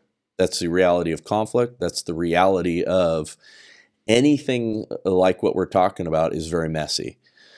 I think you need to do it as precisely as possible. Okay. Now, and we have, by the way, we have the ability. We talked about some of these drones. We have ability to, drop a bomb just on your forehead, right? We are getting so sophisticated that.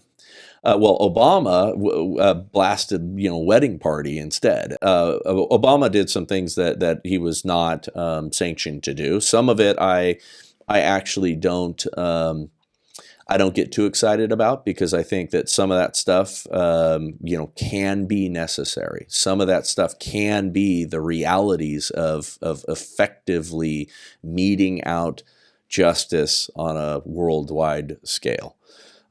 Some of that can be also preventative action so that the next time, those terrorists aren't going to, go and do that and think that they can get away with things with impunity. But all of that stuff is it has to be done by a moral people, and it has to be done incredibly carefully. And it can't be done, just with, willy-nilly, carelessness. You do it like Trump did with Soleimani. Yeah. And you laugh about He's it. dead. Like a dog. Like a dog. Abu. Abu Soleimani is dead. I do not do a good Trump impression, but I love that. Like He's a a son dog. of a bitch, that's for sure. Yeah. like you were talking about. Yeah, no, but I mean, look, you have to understand, in an imperfect world, war is going to exist, and there were times, I mean, in biblical times, God told his people to go and do very harsh things. I mean, one of my favorite stories is when they circumcised all the dudes, waited until the third day, and then killed them all. Had them voluntarily circumcised that were raping their daughters, right? And they said, oh, okay, yeah, we'll forgive you. Come in, get circumcised, and then they waited until the third day while they were still in pain, and then killed them. I am a justice guy, right? I believe in justice. I believe that also in street justice, because when, you get to a point where there is no justice, you are going to have people that go to other strong people and say, okay, my daughter was raped. Our government is not doing it. We need this to be handled. And, once you get to a breakdown level where, like right now, we're in anarcho-tyranny. We are in a time where actual criminals are not being prosecuted, but people who go and take care of business, like Daniel Perry, on the subway, that guy died because of his physiology. He did not die because of that chokehold. I'm an expert in chokes. You can watch the whole thing. That was a choke restraint. It wasn't chokehold. He wasn't being cut off of air supply. It wasn't a carotid artery choke. It wasn't mashing into his esophagus. You saw that he was being held. And he died because of his physiology, compromised physiology of a crazy person. That Daniel Perry should be lauded as a hero for stepping in and intervening. Now nobody steps in and intervenes, and you watch the videos over and over again of people getting assaulted on subways. A woman being raped and fondled, and her hair being pulled on a subway, and everybody's hanging back because they're afraid to jump on that guy. Well, I tell you, if I'm on that subway, I will get arrested. I will get it taken care of, and my fate will be whatever it's going to be. But I can't not do that. Yeah, that's when good people see bad stuff and they do not act at all. But going back to Israel. Yes. Yeah. So going back to Israel, there is a great fiction, historical fiction, that has been perpetrated on people about Palestine. Okay, they are not the Philistines of old. They are not connected. They are Jordanians, Egyptians. They are a mishmash of different Arabs from that region that were settled there to antagonize Israel as a proxy for the Middle East. And there is no such thing as the Palestinian people. 20th century already?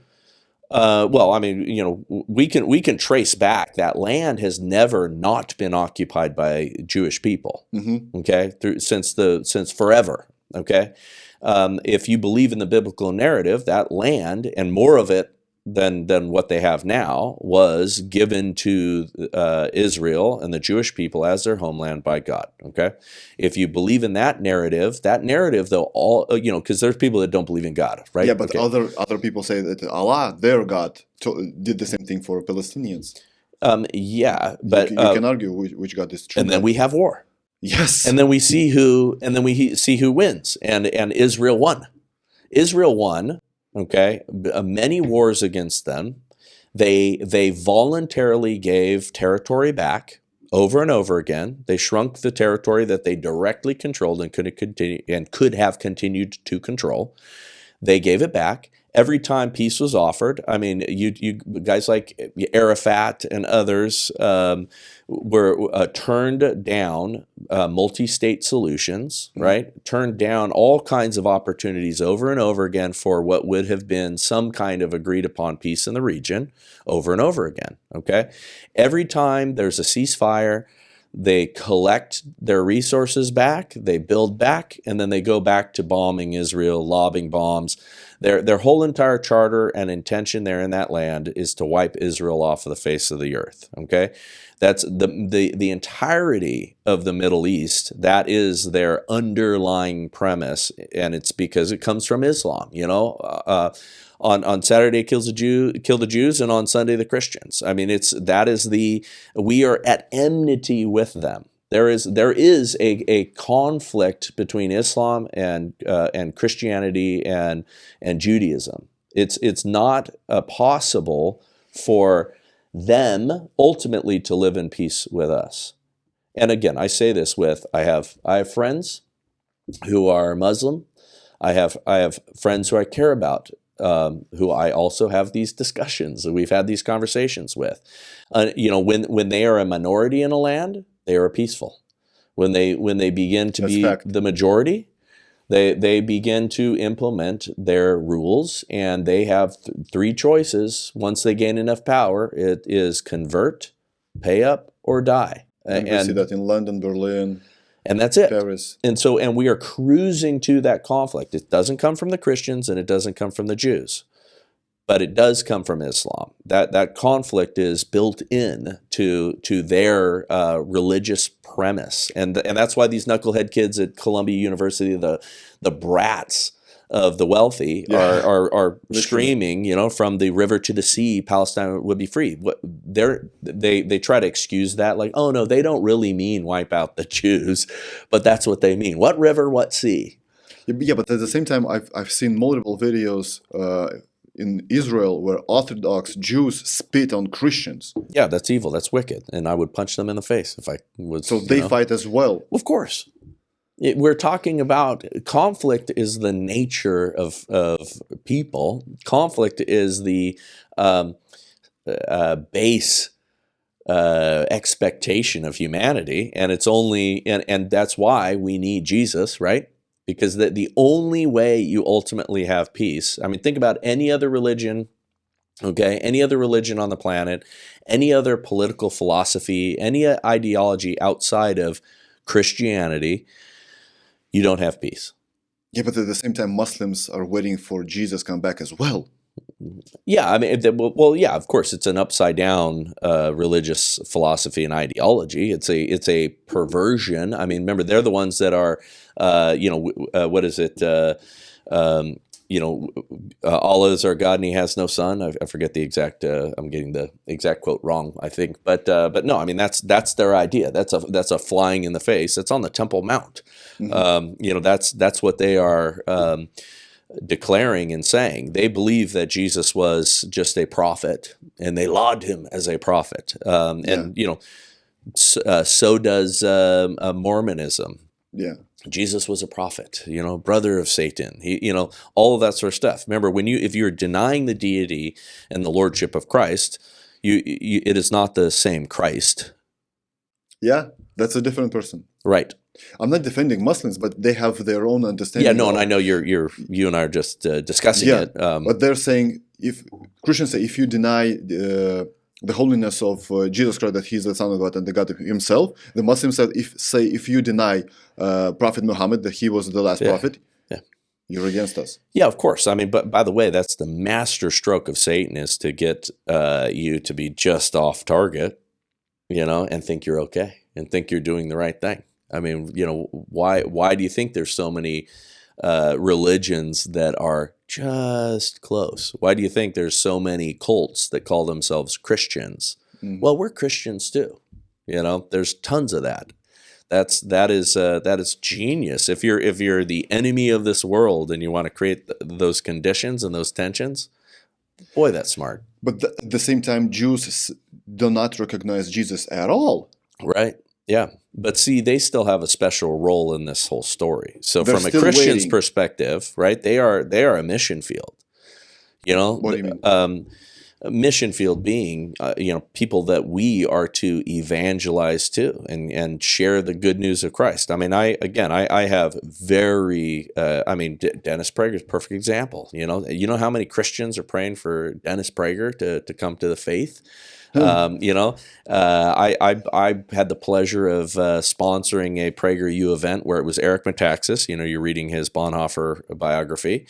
Eric Metaxas and Dennis Prager discussing the Bible. I got to introduce the two of them, and I sponsored that portion of the event, and Eric and Dennis, kind of like debating back and forth, and it's just wonderful to witness. But guys like Dennis Prager and others who share the Jewish faith, because remember, there's a ton of Jews that have zero Jewish faith. They are only Jewish by ethnicity, and plenty of them are in the Israeli government, by the way. Plenty of them are in Hollywood doing great evil. Plenty of them are, perpetrating the, pedophile cabal around the world. Plenty of them are in complete, wickedness. Right. A lot of them live in Tel Aviv. Tel Aviv is a very LGBTQ friendly city. Yeah, very much so.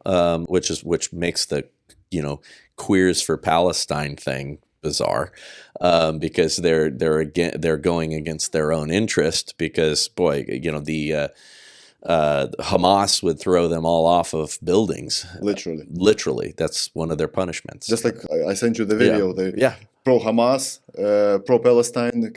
Clashed with the LGBTQ Pride Month march. Yeah, no, it's bizarre. It's bizarre the world that we're in and the disconnect between these groups of people. But that's what happens when you're manipulating it all, at the globalist perspective, and you're manipulating all these useful idiots. So you have friends that are Muslims, right? Mm-hmm. Yeah. So they don't even want to implement Sharia law here, right? Well, they can't. But would they? If they were in power? Yeah, they would. Even your friends, they would. Well, so we've had debates where it's gone down the path of what do you ultimately think? Yes. And yeah.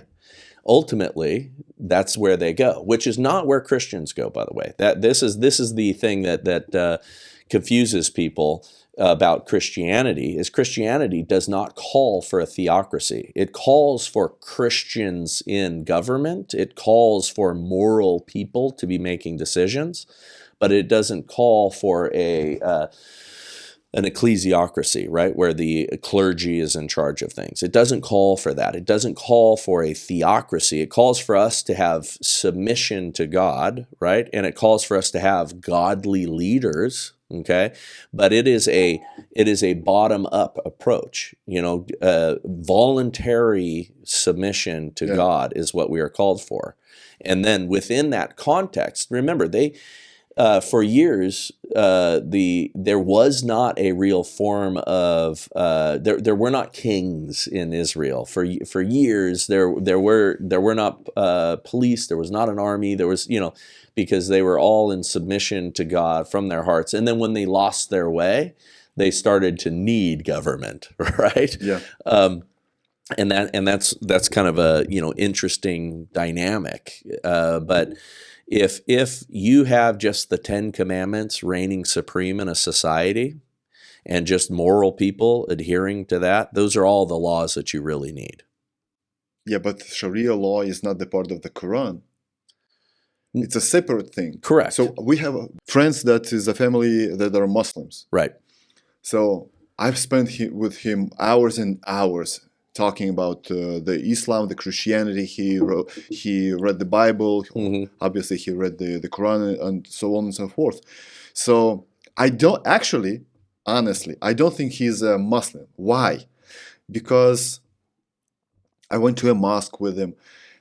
I don't think he's a Muslim because when he goes and spends his time by the pool, he does not dress, and his wife does not dress as she has to according to the Quran. Yeah, well, so that's what I would call Islamic by ethnicity or Jewish by ethnicity. There's plenty of those. There's many Christians who are Christian by tradition, Yeah. you know, and you ask them, I was one of them. I was baptized when I was 6 months old. Yeah. So, and you ask people, you know, all the time, like here in this country, you know, although the numbers are dropping like a stone, right? You would ask people, let's call it 20 years ago, and 60-something% of everybody would say that they were Christian, right? Well, what does that mean? Do you attend church regularly? No. Do you spend time every day reading in the Bible and praying before meals? Oh, no. You know, okay, so what does that really mean? Well, you know, I'm a Christian, you know, yeah, I think there's a God, whatever. Okay, you know, my family, I grew up Christian. You know, it's that same kind of thing. There's plenty of that in every religion. You know, I think in Mormonism they call them Jack Mormons or something like that, where they're kind of like go through the motions, but they're not really. So on one of your podcasts, you told that Mormons move left. Yeah. Why? Yeah. And they're all for abortions. How so? Well, no. Okay, so I'll be precise on this. So Okay. what happens with, you know, Mormonism, because and by the way, this happens also. This is happening with Christianity too. Okay, now Christianity is so broad in that we have all of these. You know, you've got Catholicism, you've got the different Orthodox churches, and then you have the Protestants, and within that, there's 190,000 different denominations. I'm exaggerating, but there's all of these disparate traditions and and different denominations that hold to some different ideas and thoughts. Right? More, the LDS church is more like Catholics, where it's like one kind of authoritative body of people. Okay. But what happens is when the culture gets too hot for them, they have a revelation, and they did that with polygamy, right? As soon as they felt the heat of that, hey, we had a revelation. And by the way, the same thing. I have great Mormon friends. There's people that I'm joining forces with politically that are conservative, Mormons that are going to be pushing back against the nonsense that's coming into our world, and we're going to join forces. But what has happened is through time, the Mormons came out, the other one, so like polygamy, and then you had blacks and all the denial of blacks in priesthood and everything like that. Boom, revelation. Yeah, we're down with it now. We had a revelation from God, whereas they were really hardcore on it before. Well, Christians generally don't do that, right? Generally, because our authority comes from the Bible and not from a bunch of other documents or other books that were written after the fact, or from a particular religious leader that tells us, oh, I had a divine revelation, like, the Pope all of a sudden is socialist, Because of that, we have only the authority, sola scriptura, right? We have only the authority of Scripture. So it's harder for us to get off the mark. However, we're seeing that in the Christian tradition right now, in that many, many Christian churches are now saying, well, the Bible doesn't really speak out against homosexuality, or at least it doesn't speak out against committed, loving homosexual relationships. Romans 1 doesn't really mean that. Leviticus, it doesn't really mean that. They were talking about prostitution. They were talking, they then do this whole entire thing because it's not popular right now to say that you believe that homosexuality is a sin, or that the marriage is between one man and one woman. The more you go down that path, the more heat you're going to get in today's culture. In Canada, you'll get arrested. You cannot say certain things because you will be brought up on hate speech charges even within your churches up there. So they're getting neutered, and that in the Mormon churches, or the LDS churches, they like to be called LDS now, and I'll respect that. But they will. They're getting softer and softer on some of those things, and at some point they'll probably, if the heat gets too much, they'll probably have another revelation that'll be like, a widening of God's grace.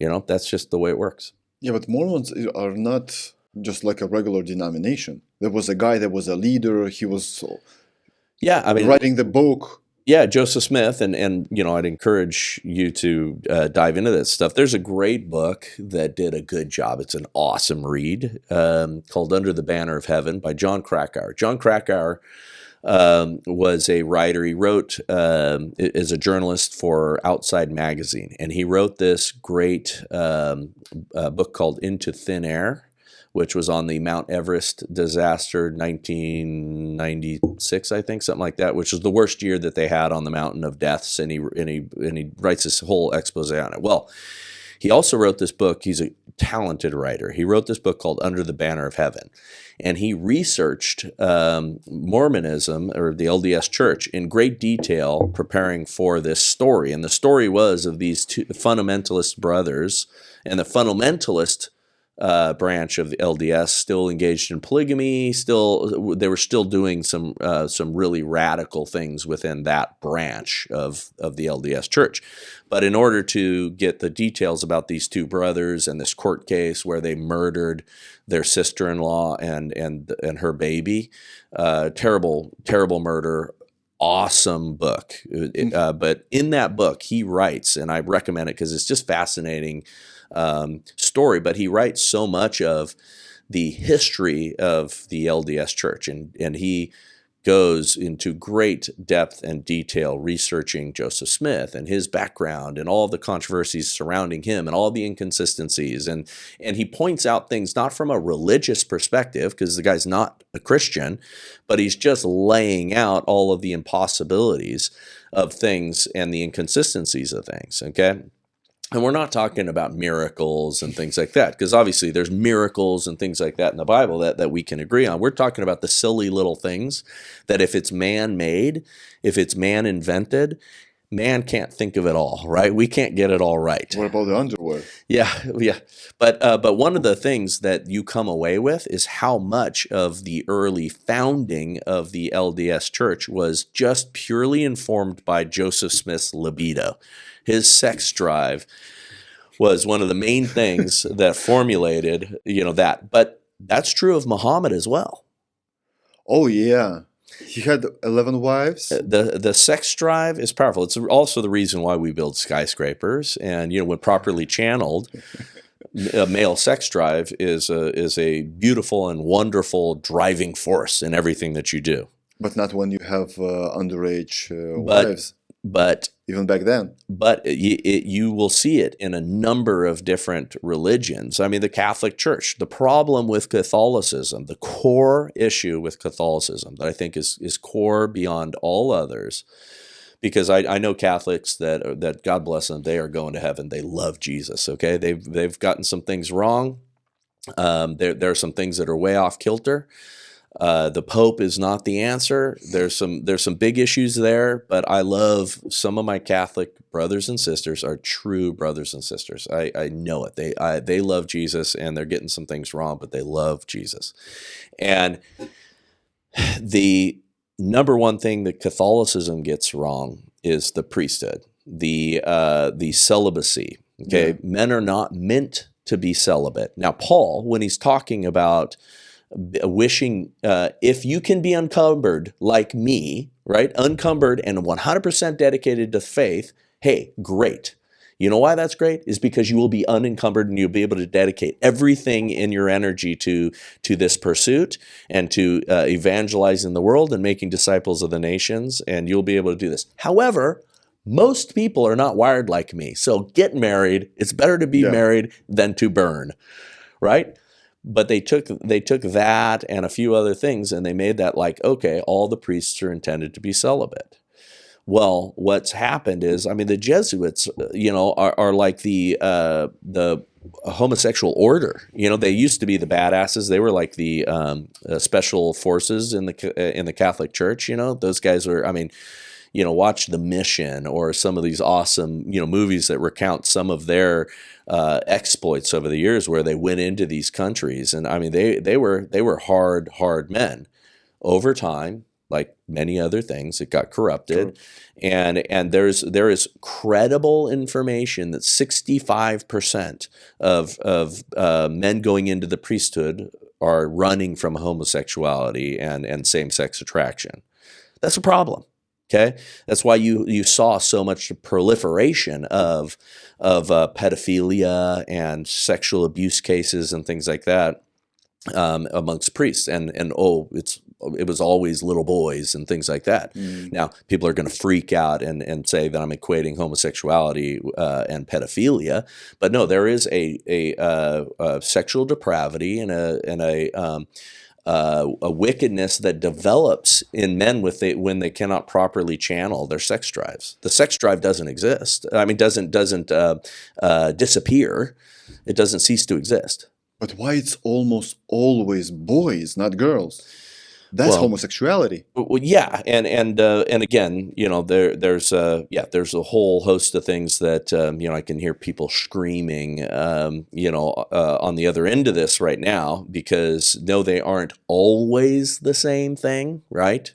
Just because you have same-sex attraction does not mean you are attracted to kids. But it is interesting that that's what it ends up manifesting itself in when you have access to little kids that look up to you in a position of authority, and that's part of your job is spending time with altar boys. Yeah, and you choose boys, specifically boys. Yeah. Can you name me a few inventions that were made in Islamic world in the past 100 or 200 years? What's interesting? I think somebody threw that out there as a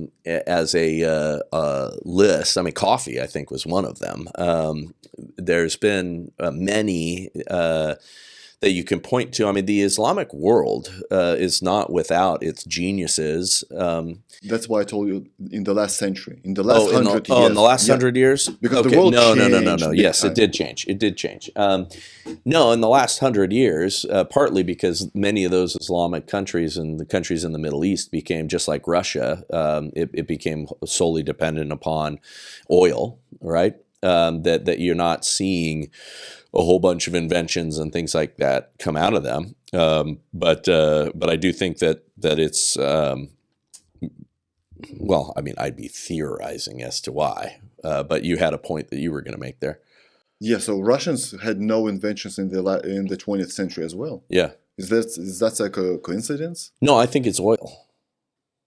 I think invention is necessity is the mother of invention. Mm-hmm. Right? If you have a society where the very, very wealthy are very, very wealthy because of one particular industry, and that's all they focus on, I think a great oppression or suppression happens with all of the people, below that, right? Again, it's that feudalist idea, right? That's what you have in Saudi Arabia. You have these families that are the, feudalists that are very, very wealthy and very, very much in charge, and then everybody else that just serves at their pleasure. Yeah, but let's go further. China. Mm-hmm. What inventions from China in 20th century? They just steal all ours. India. Though we're talking about billions of people, the populations are counted in billions. Yeah, and by the way, very smart people too. Yeah. But no, I think it's uniquely Judeo-Christian values or the West that has the corner on inventions. Plus capitalism. Well, for sure, and that's the underlying principle. If you invent something, that's gonna belong to you. You're gonna make a lot of money. You're gonna take your family out of poverty. Yeah, and that's there. Somebody the other day, I forget who it was. I think it was Devin Erickson, who's a writer that is kind of bumped up on the scene, science fiction world. Self-published this book, but super smart guy. He's worth following. Because he just kind of did this picking apart of J.K. Rowling in response to one of her tweets against Trump and his indictments, and he's so smart. But he talked about oh gosh, man, I was going to go somewhere with that and I forgot. I got distracted in my brain. But Devin. Genius when it comes to like laying out some of the complexities of a worldview, capitalism. Now I remember where I was going. So capitalism, yeah, I don't like the term capitalism because it has been corrupted by, well, capitalism has been corrupted, and the people who spit the term capitalism out of their mouth like it's an epitaph. Are who are socialist or whatever else, they always compare corruption to whatever perfect utopia socialist system exists or exists in their fantasy, and what they don't talk about is free enterprise, because we don't really have free enterprise here in the United States anymore. We used to, and we have it for a time. We'll have it when an emerging industry pops up, right? Like AI, or when the internet came in, or when we had some of the .com and technology booms. All of a sudden, there's no regulation, and so free market flourishes.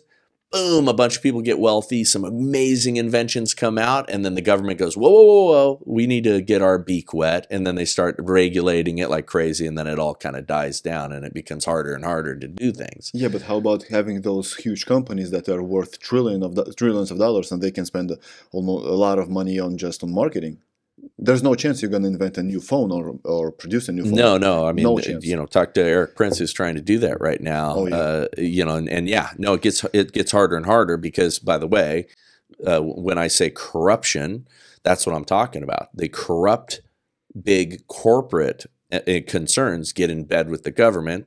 Not only do they have this limitless wealth in which they can, market and, kind of blast you out of the water or buy emerging technologies as you're getting off the ground. Yeah. They make it impossible for you, and then they offer you just enough wealth to take you out of the game. Right.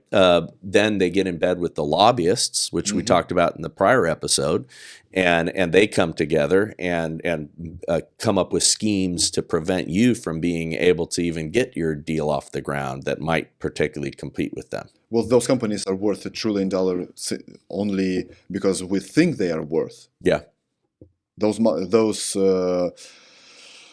evaluations are based on a belief, just like a dollar bill. It's just a belief. Yeah, for sure. Let's get back to Israel. So how can you be pro-American and America first and pro-Israel? Well, okay, so you can support like I'm pro-England. Yeah, but you do support with just your thoughts, or with money, with the resources? Okay, so now let's imagine a scenario where I am Jewish. Okay. And let's say I have let's say I even served in their military. Okay, none of which is true, of course. Well, I'm only 20% Jewish, maybe. Yeah, we're gonna cut that off. Yeah, no, but let's imagine that scenario. Okay, or England is a good example of this too, right? This works both ways, and they go to war. Okay, we can create, if we are a strong, badass government like we used to be, and we did this all the time, we had a stick that we could, walk softly and carry a big stick. One of our presidents, I'm forgetting all of a sudden who maybe it was Teddy Roosevelt or one of those guys, yes. But walk softly and carry a big stick. Okay, we can have a favorable posture towards a, democratic nation, or a democracy, or a free enterprise, or a sovereign nation that is in our favor. We can have a posture towards them that is protective, where we can tell other people, back off, right? There are deals that we can make with them where they have to pay us back. There are ways that we can fund them through favorable status, trade deals, things like that. We could sell things to them at discounts. We can do all kinds of things to help them without draining all of our own resources. But where there is zero accountability and we're writing big checks, I'm against that, okay? I think there are ways that we can diplomatically support them and go over and say, hey, all right, guys, knock it off between two nations, Joseph said, don't. But they did.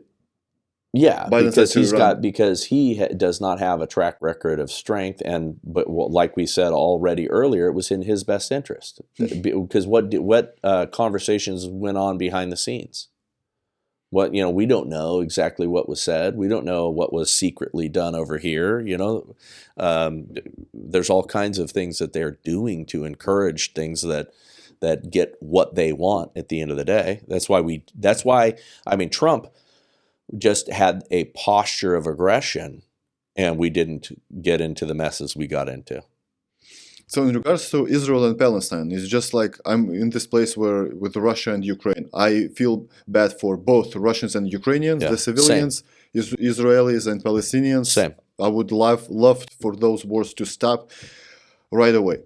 What are your thoughts, just your own opinion on October the 7th? How is it possible the best secret service, intelligence service in the world missed this kind of terror attack? Yeah, so the implication there, okay, we should be able to ask those questions, number one, okay? And we should press Netanyahu? We should press Netanyahu, we should press Israel, we should press them on where was this failure, and there's things that we can do behind the scenes to investigate that stuff and find out who's accountable, okay? We can, and so I believe that we should be asking those questions, all right? We should be challenging those things. And no, it's not anti-Semitic to criticize Netanyahu or say, did you guys do something here to encourage this? Because that's the implication, right? When people ask that question, the implication is that, oh, they wanted this to happen, to have an excuse to go into Gaza and grab its resources and destroy Hamas and take it over and take that land. But at the same time, they attack the Israel. Yeah. Don't attack the president. Well, and they October 7th wasn't in isolation. They had been, lobbing rockets all the time, at Israel. I mean, the funny thing is that where they committed the October 7th acts were the most liberal, pro-Palestinian group of Israelis. I mean, they actually attacked people that were more pleasantly disposed to them than anyone else, which is very interesting there. Netanyahu deserves criticism. There's a lot of people I know that are very, very, I'm talking Israeli Jews that are very, very pro-Israel, obviously, and are very unhappy with Netanyahu and have been for a while, and they're also very conservative. So, he does not escape criticism here. But October 7th, first, there's so much propaganda that goes on both sides. Yeah. It is so bizarre that they're pretending. You got guys like Jake Shields or whatever that who I know and I'm consider a friend. I think he's gone off the reservation when it comes to this stuff, but they are criticizing all the propaganda from Israel heavily all day long, and they're believing wholeheartedly the other side. Obvious propaganda coming from the other side, including the total number of deaths and things like that. They're suggesting that 30,000 babies have died. There's no evidence that that's true. There's also evidence that they're totaling up all of the deaths of Hamas fighters, acting as if those are all civilians too. There's a whole bunch of BS that's going on in there, and we should be able to look at it both and say there's propaganda on both sides. So where do you stand with Shapiro or Candace Owens? Because you said you're both America First and pro-Israel. Yeah, so I think Ben Shapiro, who I like in many ways, and I think he is not like Daily Wire is not owned by Jewish people and it's not financed by Jewish people. I actually know who it's financed by. It's actually wealthy Christian Americans and very wealthy families that are what gave Daily Wire its start. The vast funding that's come from that have not come from Jewish sources at all. And again, I know that personally. But they're making it the Jewish Wire and things like that. Ben Shapiro's got very, very strong opinions on this, and I think Ben Shapiro is in many respects Israel first kind of a guy. Yeah.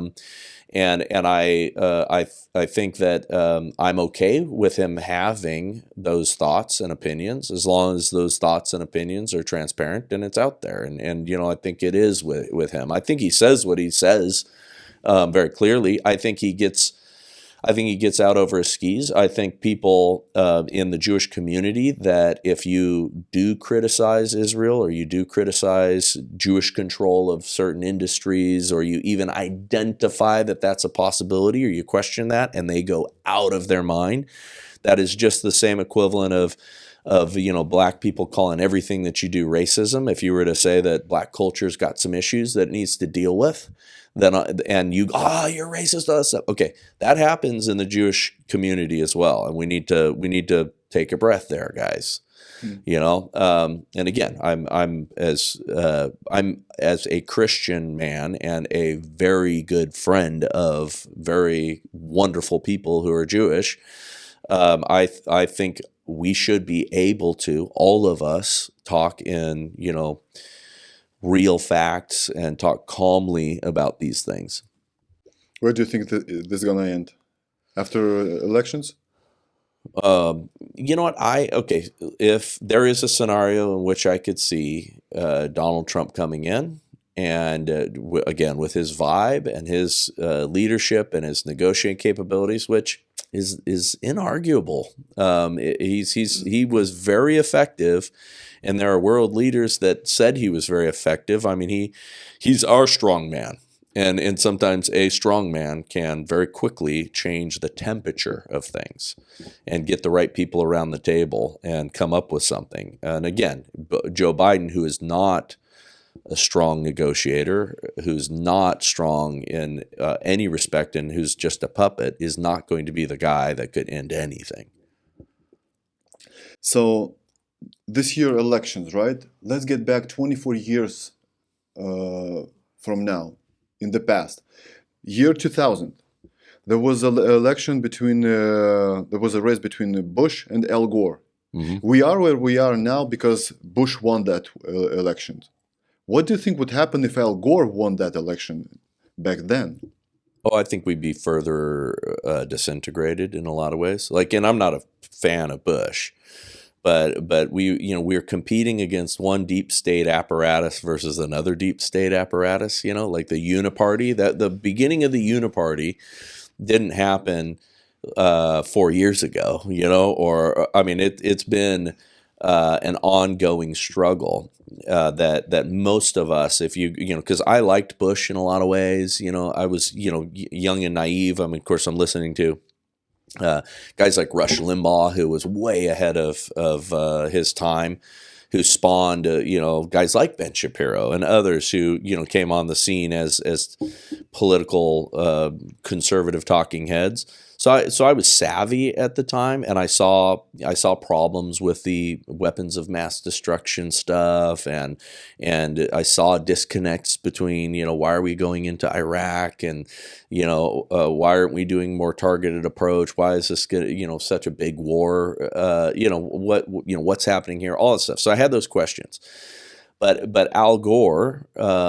And all of those guys were going to be taking us down a communist socialist path. So you have a bad right-wing path and you have a bad left-wing path.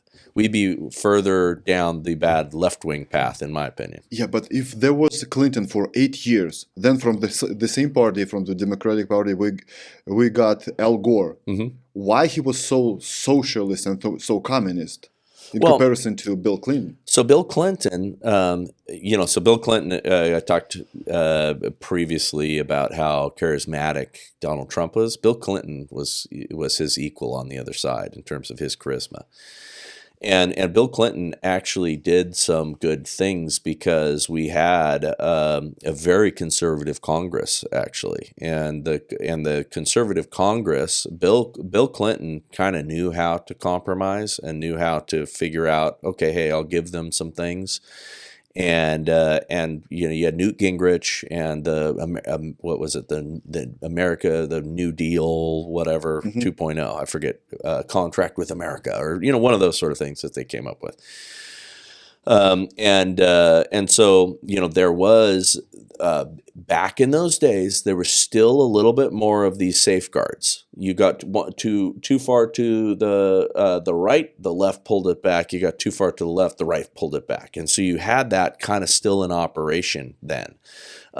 We could We could only theorize, though, like would we have had a Donald Trump figure at all if you had a Al Gore in? Maybe we would have had a more soft mitigating approach, after we had 4 years of Al Gore being a dummy, because I think he would have been a dummy. Oh man, that's a Marxist.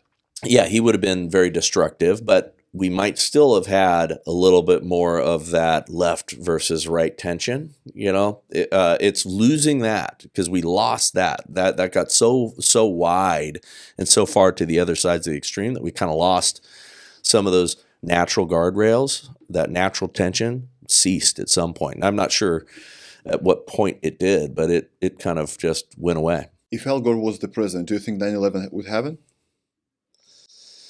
Yeah, because we didn't suddenly. So there's a big fiction surrounding Islam and why they hate us, right?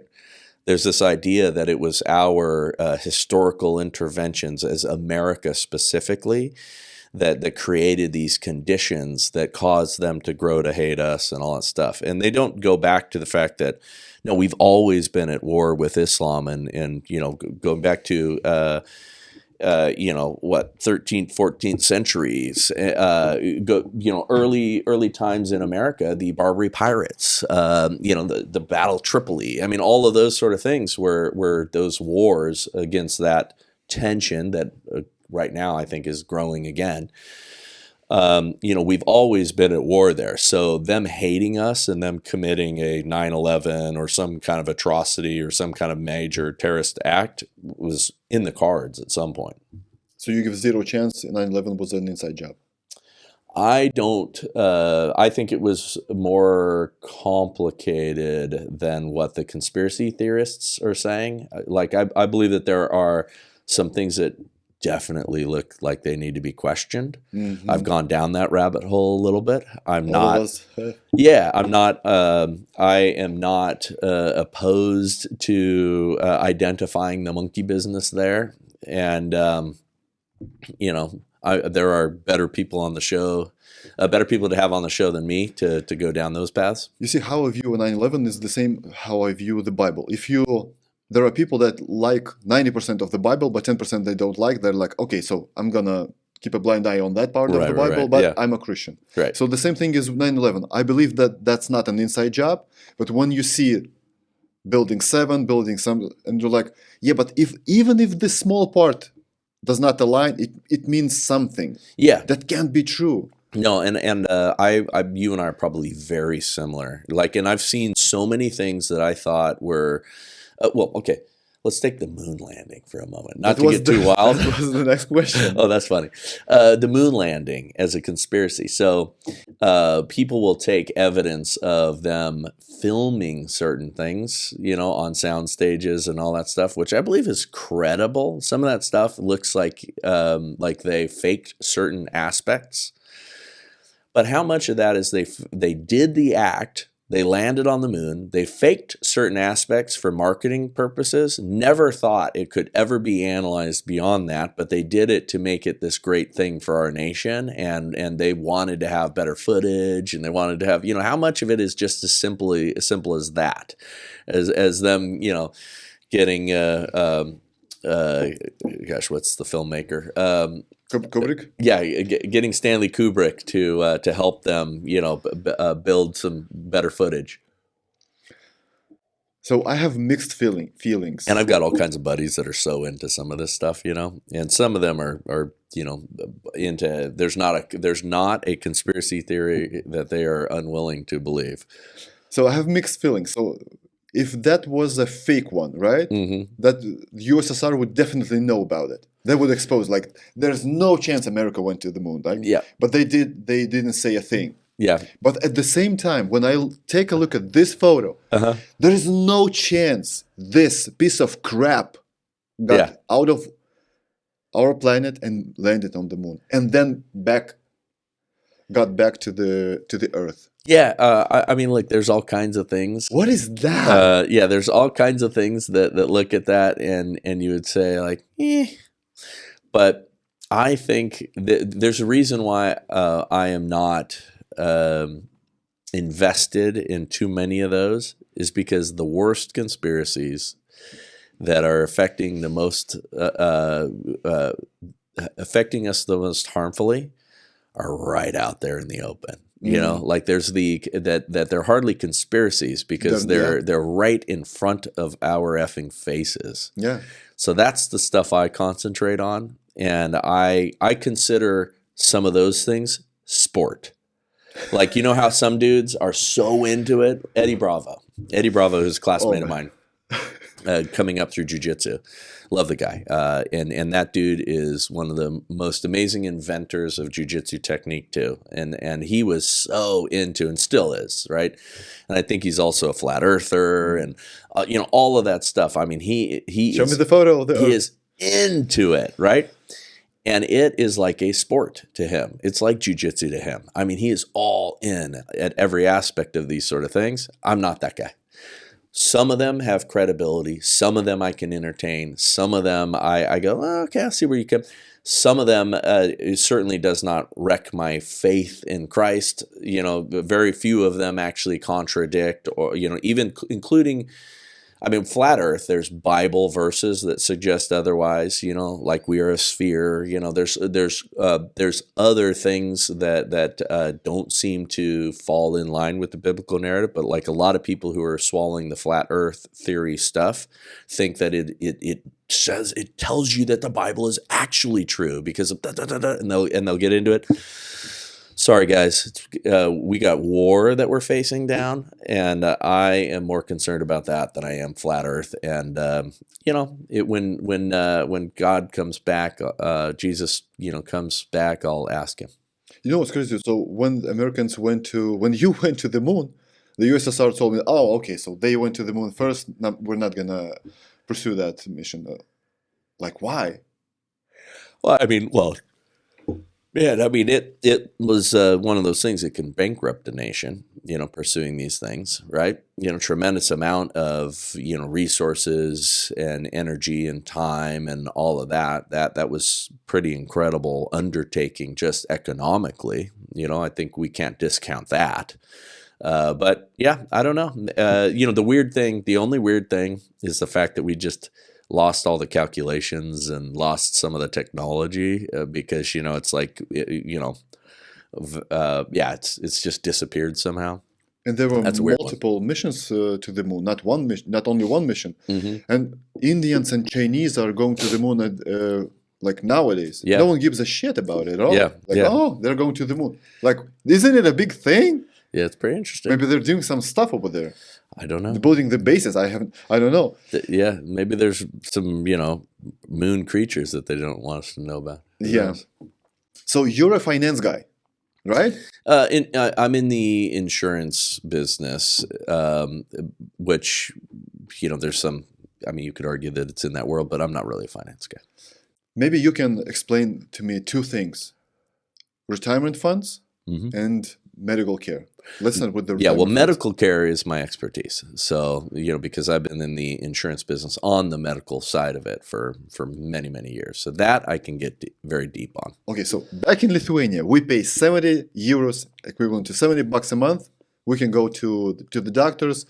Almost everything, 99% are paid out. That's it. We don't have to pay shit. Yeah. Maybe if we go to an MRI, we want to do MRI in a week, we pay like $200. If we want to do an MRI for free, we have to wait for 2 months. Yeah. That's it. Yeah. But here in the US, it's so complicated, and I believe lots of Americans don't even understand the whole system. No, they don't. And I could, So this is something I used to give talks on and speeches on, and you know, got burned out for a while on it, because we could certainly fix it, but we would have to fix the underlying health of Americans. So one of the reasons why it's less expensive in Lithuania is you guys are actually healthier people. Okay, you know, and here's what I mean by that. Okay, so outside of America, most food systems, okay, and most food industry does not allow the poisonous stuff that's going on in our food system. Okay, so we are sick and we are dying, and we have so many comorbidities and things underlying in our population. Okay, so that's just sort of like a base level problem, which is why if you were to plunk a socialized medicine system here, it would be unsustainable, just like our current system is unsustainable. Our current system is collapsing. Our current system is corrupted. Our current system is jacked up. At the higher end, there's not many places in the world that people go to for better care if they want it privately. Yeah. Okay. If you want access to some of the best hospitals, some of the best things, and you want to pay out of your pocket and you've got the wealth to do it, this is the place.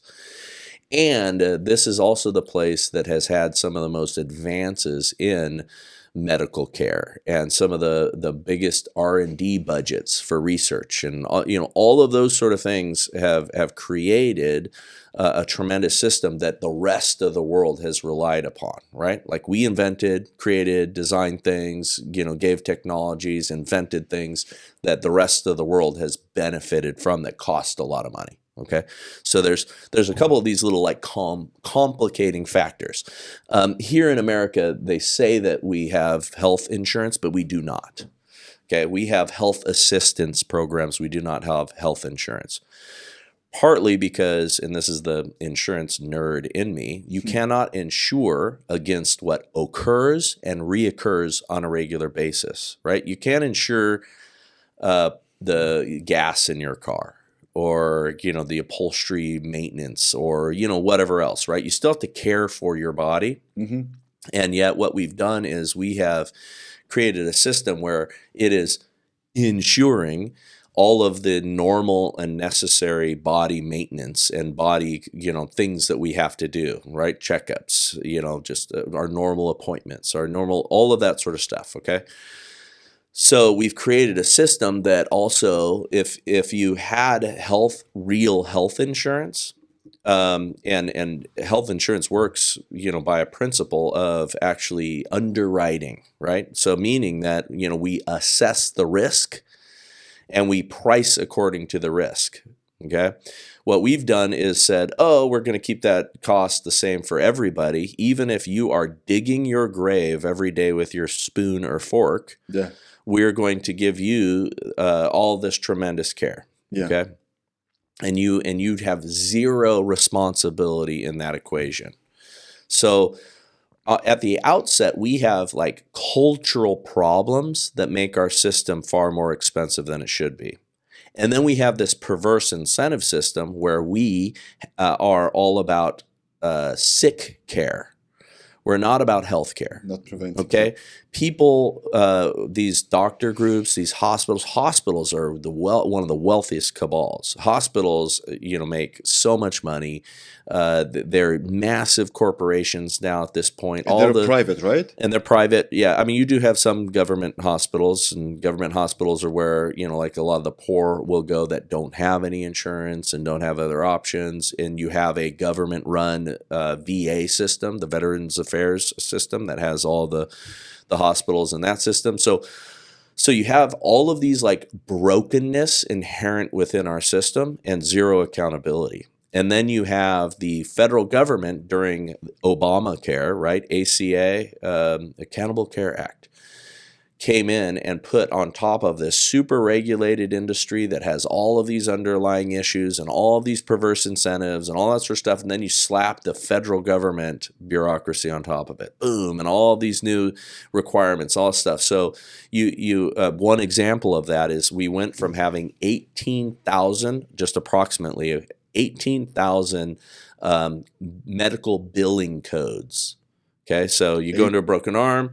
You have a code for your arm broken, and you have a code for how it was treated. You have all these codes, right? And that's how things get billed and presented to the insurance carriers for reimbursement and all that stuff. It went from 18,000 to something like 250,000 based on Obamacare. So now you just introduced much more complexity, much more of an administrative requirement on the doctors and hospitals, and so then a bunch of doctors and in independent practice organizations, groups of doctors all got bought by bigger groups of doctors, then by bigger groups of doctors, then by bigger corporations, and so all of this consolidation, all this sort of stuff, prices went up, up, up, up, up, up. So we created this total mess. At the same time, and this is changing rapidly, we used to have the shortest wait times of any country to get in to see the doctors for basic or even serious care. Mm-hmm. Like 10, 15 years ago, it was just a couple of weeks. Now it's approaching the length of time that it takes to get into a doctor's office or get treatment in like Canada, which is 17 or 18 weeks. The Britain, the last I checked, it was like 20 weeks or something like that for care. Now, the system in those countries is also collapsing. Okay, so it's a government-run system and it's collapsing. Why is it collapsing there? For the same reasons that ours has been messed up, kind of underlying, because health. Okay, England and other countries have followed our Western diets. Yeah. Have started to follow some of our own outside of maybe Germany or some of these other places that are still really strict on put what they put in the food and things like that. More of that is like this is globalism, right? You have all of these corrupt food companies putting in things to like create bigger yields, genetically modified foods, seed oils. Companies. Seed oils, one of the great poisons of our world. Industrial seed oils never meant to be consumed. They're putting those things in. We got to figure out what we can do with this icky byproduct. I know, we'll feed it to our population. All of that sort of stuff has corrupted it all. So we went from having this magnificent system where neighborhood doctors came and visited you, and you were a healthy person. You labored every day for your food. We didn't really have fast food, right? You had to make food. If you wanted a sweet dessert outside of fruit when it was in season, you had to labor to make a pie from scratch. You had, so it took more effort to ingest crap into our bodies. So, homemade pie is not a crap. No, well, it has some sugar. Yeah, but sugar is still sugar causes problems in bodies if it's too excess, right? But not 50 ingredients like you see in the store. You're implementing poisons on top of too much sugar. But for us to enjoy an apple pie, look at the pictures of the American beach in the 70s. You did not see fat people. Look at it over this last weekend, and most everybody on the beach, and this is people who are, many of them are willing to take their bodies to the beach. Forget the ones that can't even get there. But you look across, everybody's overweight. The average dude is 30 pounds overweight. Average weight of women, I think it's 160 or something like that now. I'll probably get fact checked on this. It's been a while since I looked at some of these numbers. You're probably gonna shame for that. Yeah, they're fat. What's up? Now some of it I empathize, because there's a lack of control, because much of this stuff is being fed to them, and they don't realize what's in these things that are being marketed to them as healthy. I empathize the children. They're being fed this from their early childhood. Earlier. When I grew up, we had fast food. It was better fast food back then, right? It was still not good for you, but it was less bad for you. They started again to make sure it lasted longer, to more and more preservatives, more and more things. That all falls apart. So Lithuania is a small country. So 200 miles from, let's say, from south to north, right? Mm-hmm. 2.5 million population. Guess how many McDonald's do we have in the country? 30. No, I want to say 5 to 7. Oh, okay. But in Lithuania, if you go to a McDonald's, it's considered a restaurant.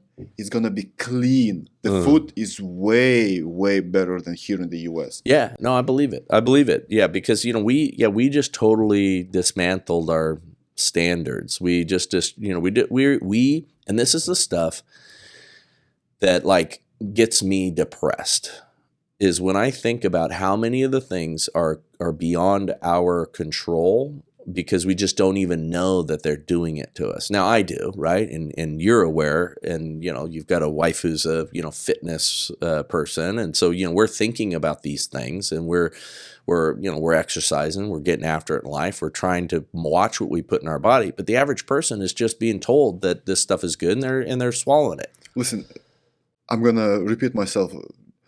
An average Joe here in the U.S. is getting fucked by communist China, globalist, then pornography, bettings, food, poison outside, and all those things. It's almost how do we survive? Yeah, I mean, well, and okay, with all this stuff, including coming more, I mean, there's a reason that, I've moved the family to Idaho.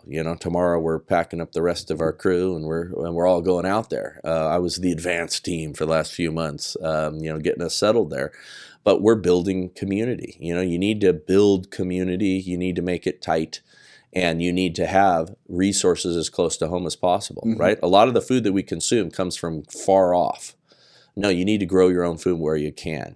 Have your own ranchers that you're close to, and butchers and friends, and go hunting, and have your chickens and your eggs, and all of that stuff we can do. It takes effort, but it also takes community, because you may not have the land to put all that stuff on, and you may not be an expert in cows and beef cattle, but other people are in your community. And if you're building that tight community, and there's a reason I chose Idaho too, is because we got a lot of that stuff there, and we got plenty of water, and there's a lot of resources right there where you can have an amazing existence.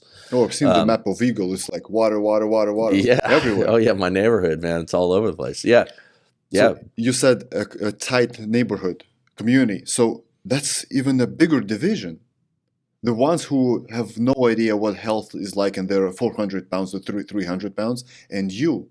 So the division is getting bigger and bigger and bigger with every year. Yeah, and it has to. It doesn't have to.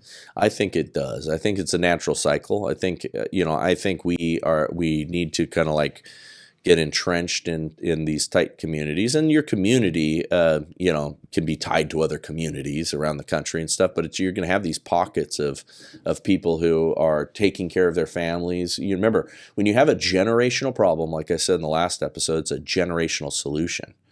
It's a survival thing. We're not completely jumping off the grid. We're still participating in things. I'm fighting politically on stuff. I'm trying to, ensure that, good laws are being passed, and active laws that are good defense against what, we see coming down the pike. There's things like ranked choice voting and other things that they want to do to ruin politics in Idaho. Stuff like that you have to fight against proactively.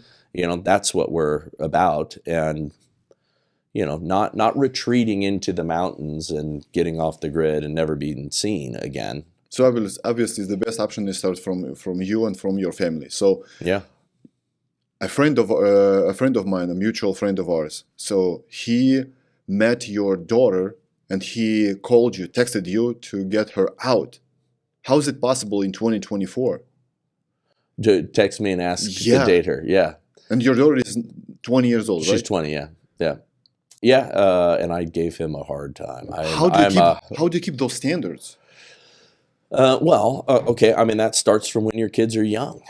So one of the biggest mistakes that conservatives have made in their families is not teaching them why they believe what they believe. Okay, my daughters, my family, I gave speeches on this in the past.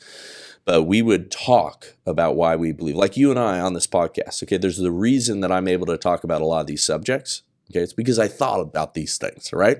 If you never think about these things or go down and investigate them, you've got nothing to say. And then so by default, what happens is a lot of conservatives, I grew up in a conservative household. I'm a really conservative guy. Okay, great. Why do you believe what you believe? Well, I don't know. And then how can you then, around a dinner table, expect your kids to be able to defend their faith? And by faith, I don't mean just Christian faith, but their belief system. How can they defend their views on, interventionism in the world. But I mean, from the smallest things to the biggest things, we have to have conversations, right? So one of the things that we talked about with the girls, growing up, is that to go counter to the world's idea, which has not been working out well, is that you go and you date a whole bunch of people, you run around, you amass a massive body count, sleep with 50 people, and then, maybe you'll figure out which one you liked, right? All of those sort of things that are wrecking young girls, right? That are wrecking people before they even start families, all that stuff is super unhealthy. So my girls, the idea was, okay, they're going to have goals written down about the kind of person that they want to be with, the kind of man that they want, the kind of values that they're going to share with that person. All that sort of stuff is very detailed in their mind. And then when they meet someone that fits some of that criteria, they then can start asking questions to see if they fit all the criteria, and then they can start going deep in conversation. And one thing I told John, who he evolved in my mind from the usurper to the to boyfriend John, finally to, I think I called him Pendergast, and he's been on the show, and so in fact your show was one of the reasons why I thought, okay, I'll listen to this guy, but he was on your show and talked about his faith and all that stuff, and I listened to that with great deal of scrutiny, and had very long conversations with him. But yeah, I called him Pendergast and made it sound like it was a swear word every time it came out of my mouth, because I was not ready to have my daughter be dating anybody. She's my oldest. I have 3 girls, and I wasn't ready. But I mean, I told him right off the bat, dude, this is going to go slowly before it needs to go fast. And what I meant by that was slowly, meaning that you guys got to get to know each other. Now, my daughter's very well put together, and beautiful, and a very sincere and serious person. So she had a list that was like notebooks of questions, right?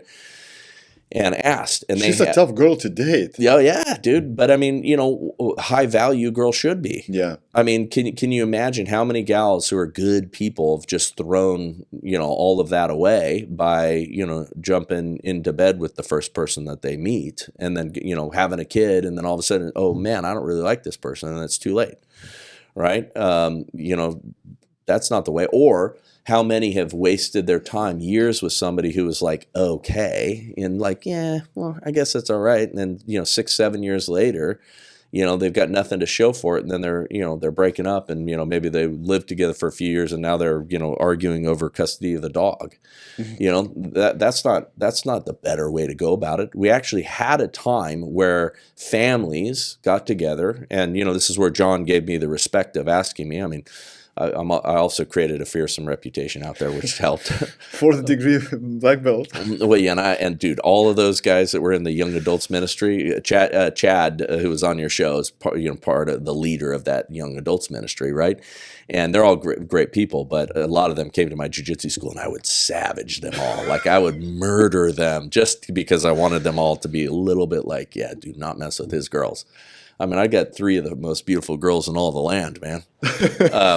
Yeah, I gotta keep in shape and keep that reputation. Give me at least a few points of that list that your daughter had to ask John. I mean, I didn't. So I didn't see her particular list, but it would be things like, just there's things.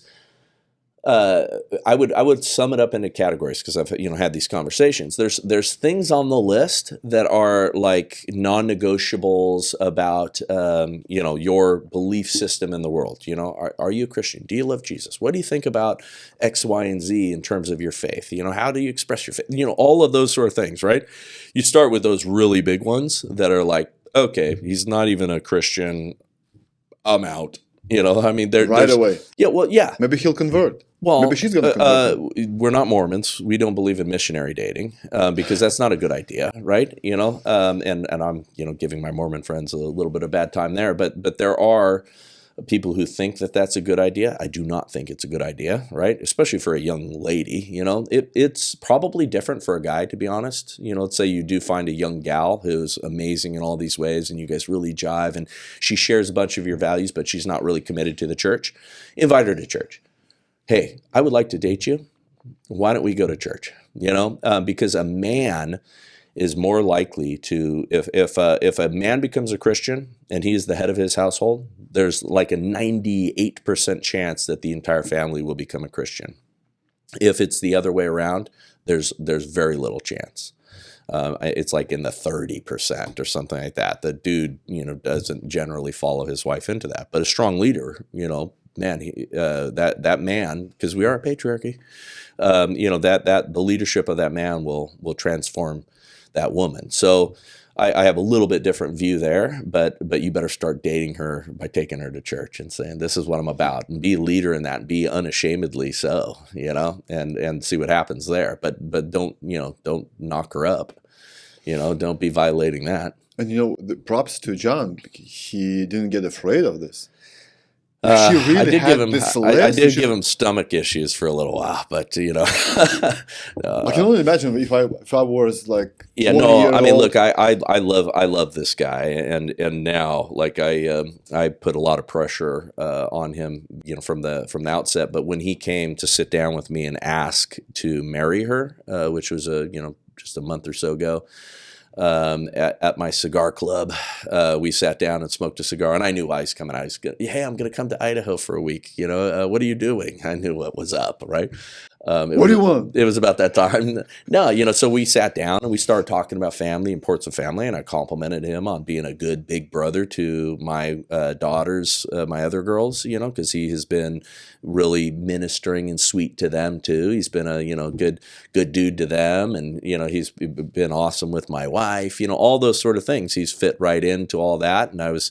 We were just having a heart-to-heart about those things, and I go, and so he's like, so I've got something else. I go, I know why you're here, but I teed him up, because the hard part is just getting through, that like, the outside protection, getting inside the walls, man. That's the tough part, and he got inside the walls, He's like the U.S. government official who wants to get his law. He has to go to Congress, then to the Senate, to the White House. So he had to go to you first to get a yes.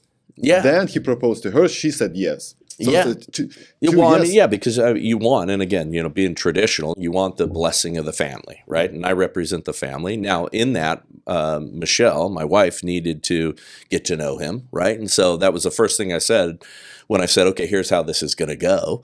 You guys need to talk on the phone for a little while, get to know each other in that way. Get some of these non-negotiables out. Have long conversations where you're not staring into each other's eyes. Have conversations on the phone and talk to each other about what you believe and what you think and, who you are and all that sort of stuff. Get that out of the way for a little while. Have some hours of conversation on the phone. Then go have a cup of coffee. Again, let's not introduce romance yet. Because boy, when you're staring into some beautiful pair of, green eyes or something, what was I going to ask? Oh, I forgot. Let's kiss. Get some of that stuff out of the way, right? Don't cause yourself, early temptation or distraction. Then I said, all right, then you're going to have to come around and spend some time with us at dinner, come be part of family dinners. And, Was he nervous?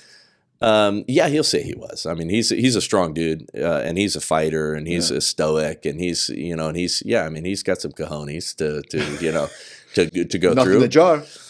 Not in a jar. But I mean, he's a strong guy. I mean, and by the way, a weak guy would not have gotten through the intensity of what I put him through. But I mean, that is to, Angela's credit that, the first thing she said to me is, Dad, if you say it's no, it's no, and if you don't want me to date him, I won't. And he said the same thing to me. Sir, if you say it's no, it's no. Which was the right thing to say, and you really think so? He wouldn't pursue her if you said no? Yeah, I don't think he would have. Yeah, he was afraid. He confessed to me the other day, or he was telling my wife and girls that he was afraid that I was going to say no, and he was kind of prepared for like, okay, well, That's what I think of you. Well, no, because man, I would have buried him in the desert. I mean, I'm only slightly exaggerating there. I would not have made now again. If I think what he knew, and I'm joking about that. Well, maybe, but what he knew was that the tightness of my relationship with my daughters is such that if I said not only no but hell no, this is the wrong guy for you, and I do not approve, then he would have been. He knew that would not have been something that she would have been okay with. How did you get this kind of a relationship with your three girls? You were a businessman. Yeah. So it means you weren't always home, right? Right. I mean, I travel a lot. I travel extensively. So how I mean, to get this kind of relationship with your kids? Well, because when we aren't together, we're together. And man, for daughters, what girls need is affection and stability. Okay. And they need somebody to put parameters around them. They need guardrails. Kids in general need guardrails. Daughters and sons to a certain extent, but more so daughters need affection. Okay. They need hugs. They need big hugs. They need cuddles with their daddy. That's the kind of thing that keep them off of other men's laps. That's the kind of thing that keep them from, going in other directions for affection, right? Because because they're missing that. The gals that are going down a lot of those paths, destructive paths that way, it's because they are trying to fill a void that they didn't get from their dad. My girls got that from me. That's, I've said on my show a bunch of times, for all the troubles that, marriage brings and all the challenges that you have with your spouse and all the challenges my wife and I have and all those sort of things, this has been one area that God has uniquely blessed. We have been of one mind when it comes to raising our girls, and we've been very jointly just in lockstep with just unity. There was no, oh, dad said no, let me ask mom. Mom said no, let me ask dad. There was none of that in our house. There was no manipulating us against each other. There was none of that. We just did not have that. And we also homeschooled, right? So there was ability, like, for 8 years, we did CrossFit together as a family. Every day. Every day that I was in town, which generally, I was traveling like just a couple of days a week, or gone 3 or 4 days every other week. Things like that. So I was in town enough to where I was, going with them to go exercise. Going to hair on fire CrossFit workouts, and that was their PE. That was their physical education as part of homeschool, And girls get their true self-esteem right from dad, right? Yeah, and I also, we set standards of exercise. We ate healthy together, things like that. I never talked about their weight. I never emphasized their beauty as a value. I never emphasized. You didn't sexualize it? Well, beyond that, because that is the obvious. Right? Yeah, but maybe you can sexualize like in a good way. Yeah. You're so beautiful. You're yeah, I mean, I certainly told my daughters that they were beautiful and all that sort of stuff, but that was a small value to big values of character, big values of their behavior, their actions, what they did. We were very careful never to, because you can get, girls will get very funky about their looks and their weight and pleasing people with those outside dimensions. If you emphasize those in a weird way or a wrong way, or you made those a value, like if you're skinny, daddy loves you, That's bulimia. Well, yeah, I mean, girls, well, it manifests itself a million ways. It can manifest itself in eating disorders, unhealthy, views of their weight. It can manifest itself in, going to get sexual gratification from men to make them feel beautiful. All that stuff can be really, really bad. And when you have OnlyFans, you can get this gratification right away. And you just do a picture, you get the money for that. You get the money in the comments. Yeah. What about friends? Do your girls have a lot of friends girls? Yeah. And so one thing that was really great. So my girls are, just like 14 months apart, my oldest two, and then my youngest's 5 years younger. They created their own crew, right?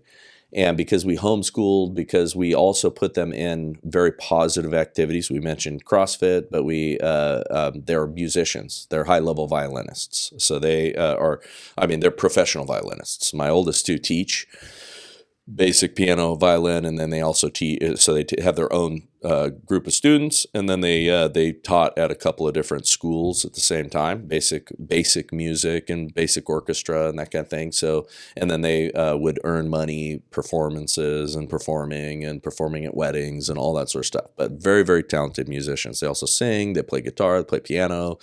My oldest Angela plays the drums. They're very talented.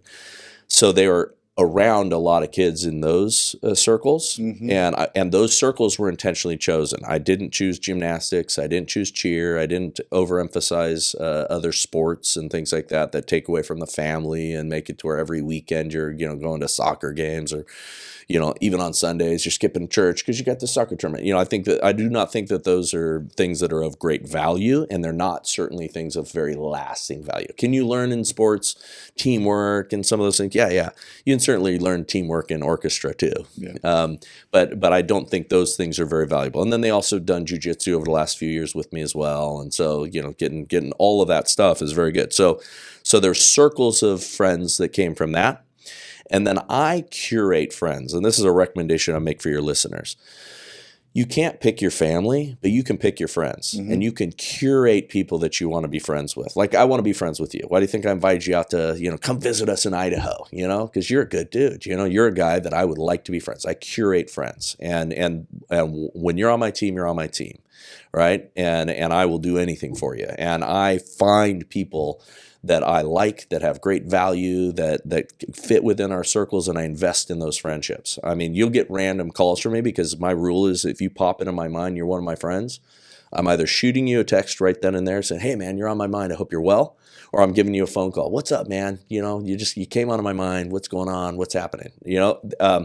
Investing in friends who share your values, who have something to offer in life, who inspire you to things, who do good works, who do stuff that's admirable, are involved in hobbies that you're interested in, or have skills that you don't have but you'd like to have. Find those people and then put your kids with their kids.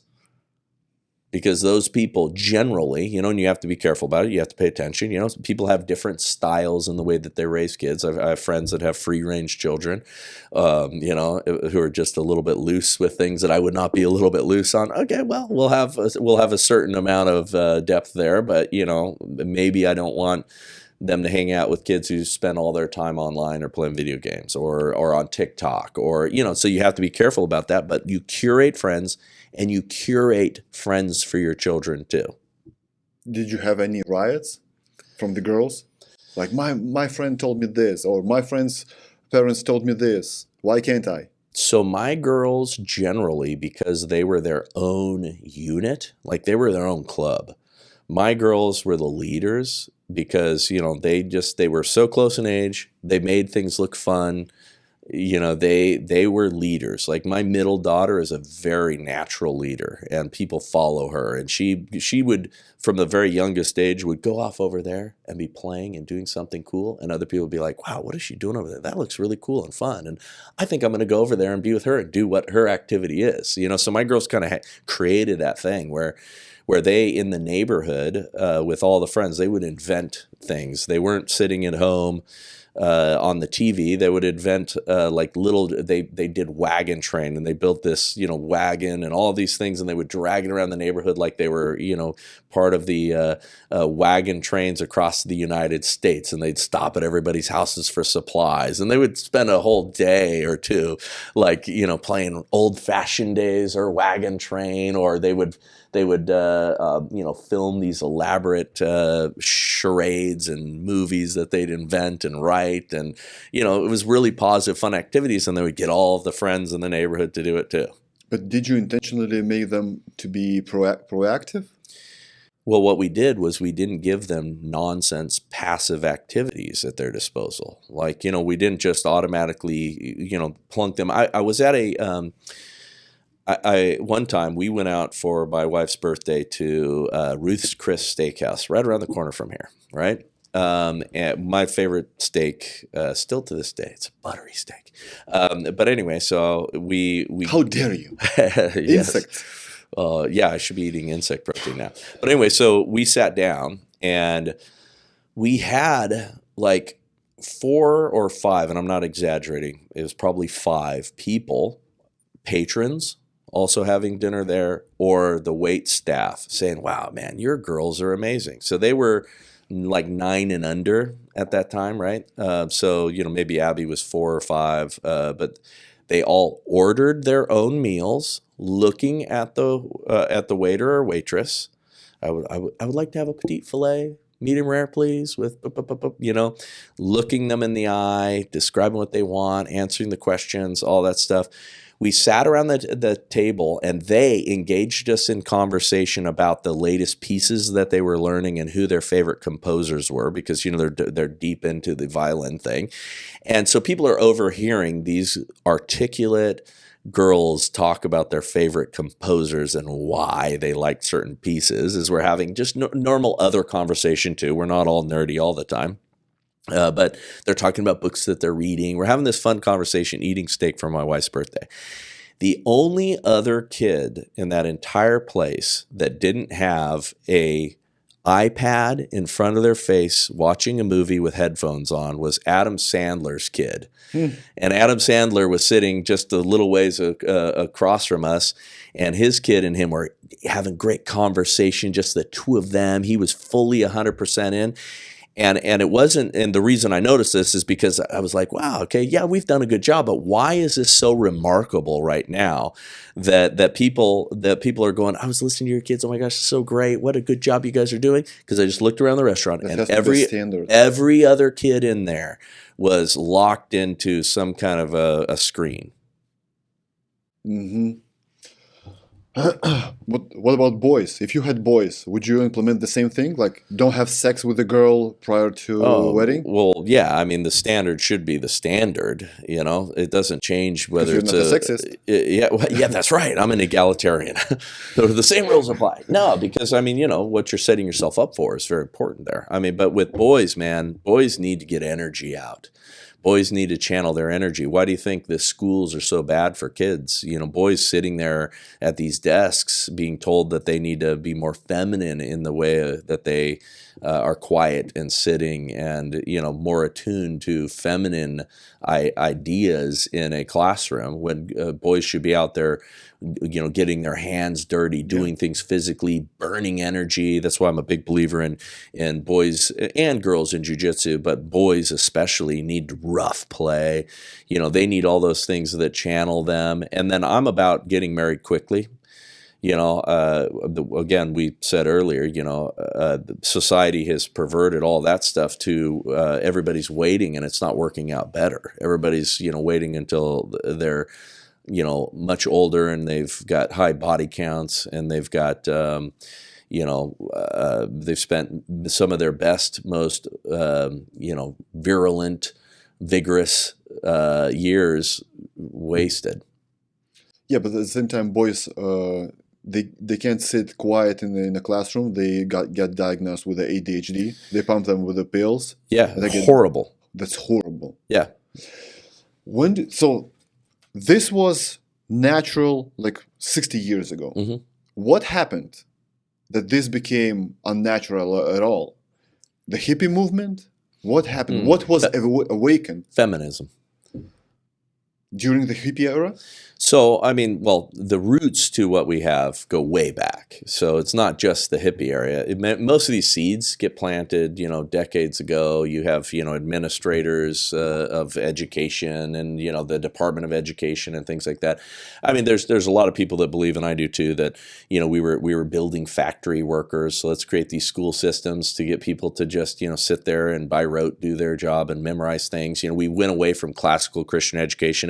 If people want to listen to my podcast, I had David Goodwin on just a few episodes ago, and he's the head of classical Christian schools across the country. Independent classical Christian. The Greeks invented the way of learning in this classical style of teaching you to think. We stop teaching them to think. We just teach them to memorize things to prepare for, jobs as assembly line workers. That's not what we want, right? So you have to go counter to that. But that got put into our public education system. Everybody said, oh, I guess that's what we're doing. Everybody got in line after, remember, generational problems. A couple of generations, and then that's what we had. And then they started feminizing. They started seeing that these rascally boys, they have a problem. No, they're boys who need to become men, and they need to be given tasks to do that are with their hands, and they need to get out there, and they need to learn by touching things, and we need trades. We need people to learn how to do, electrical stuff and plumbing and build houses and all those sort of things that, most people shouldn't go to college, shouldn't go to university. Most people should go to trade school. So feminism occurred 1960s? No, I mean, feminism goes again way back. There's first wave feminism, which was Susan B. Anthony was an occultist. It has its roots in the occult. It has its roots going right back to the Bible and sort of the disordered mentality of the matriarchy. When we are in a patriarchy, and a patriarchy is the only way that we can have peace, and it's God's design for order. And does that diminish women? Of course it doesn't. But they're going to tell you that does. They're going to tell you that women should be abandoning traditional roles of being the primary caregiver in a home and primary responsibility for rearing children. They're going to tell you that that's terrible for them and that they should sacrifice their life in a cubicle for a career. And be a slave to some other dude. I mean, it's ridiculous. But again, that has its root. I mean, Susan B. Anthony was an avowed open occultist. It's got a lot of roots in that. It's got a lot of roots in envy and jealousy between sexes, and all kinds of stuff that's just totally unhealthy. When I mean, again, you've met at least one of my daughters. You've met Angela. Man, my girls are not weak. They are self-determined, strong gals that, are very, very talented, very, very smart. And if you were to ask each one of them, they have their career aspirations are basically, I want to be a wife and mother, and I'd like to do music, and I'd like to, certainly have opportunities to do great things with music and all that stuff, but I want to be a wife and mother. And that happened certainly under our style of raising them, but it happened because they saw the value of it and loved it, and they love children, and that's why they're teaching kids, and why they're so into that, and man, it's amazing how good they are at it. So in your opinion, there is no coincidences, right? It's all a game plan. Like the feminism, then the hippies, all that stuff, bam, bam, bam, bam, step by step.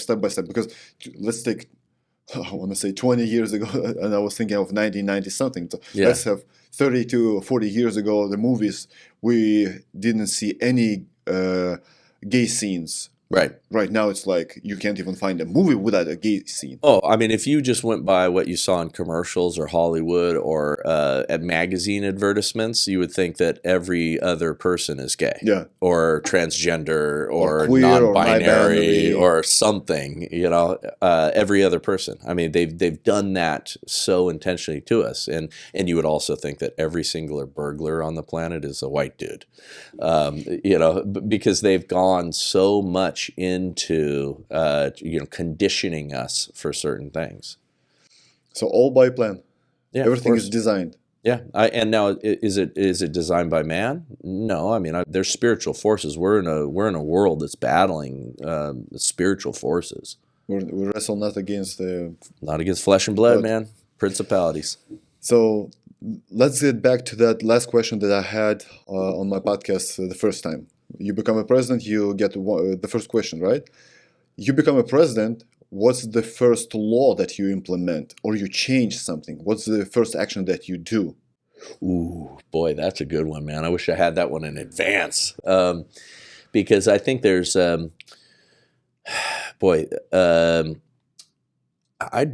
probably dismantle some things. If I had executive order, privilege, which again I've got issues with executive order, but the FBI, can be dismantled by executive order because it was created by an executive order. That would probably be one of my first actions. In terms of a law, and now we have to remember that Congress, puts together these laws and then submits them to the president's desk. Do you remember? Nothing is above the law, but I didn't listen to the Supreme Court. Yeah, that's right. That's right. Yeah. That's a good one. So No you got one the is power. above the law except for me. I would have to say, but I have mixed feelings about this, and I've had arguments with guys like A.J. Hurley. I think abortion and the Holocaust that is modern abortion industry. I think I would sign a law protecting the lives of the unborn. I think that is the number one reason that we are under judgment here in the United States. I believe that that's one of the reasons why we've lost the republic, is that we allowed that great evil to be so dominant in our culture. That idea of a woman choosing to murder her unborn baby, I think that's a great wickedness. So I would have to say that if it was one law. Now, that's fraught with problems, because if you do not have the will of the people behind you on anything, that has problems in a society. And so I think that the only way that we're going to get rid of abortion in this country is to turn people to Jesus and have a real revival. And so while I would love to be able to just sign legislation like that and end it today, they would have underground and back alley, things, and people doing it on the black market and all that sort of stuff. And while maybe our country would have a better result having had that on the books, I still think we need a revival. Listen, until in the Oregon, it was the drugs weren't decriminalized. It wasn't that kind of a bad situation like it is right now. Yeah. Once they decriminalize it, that's it. They're done. Yeah.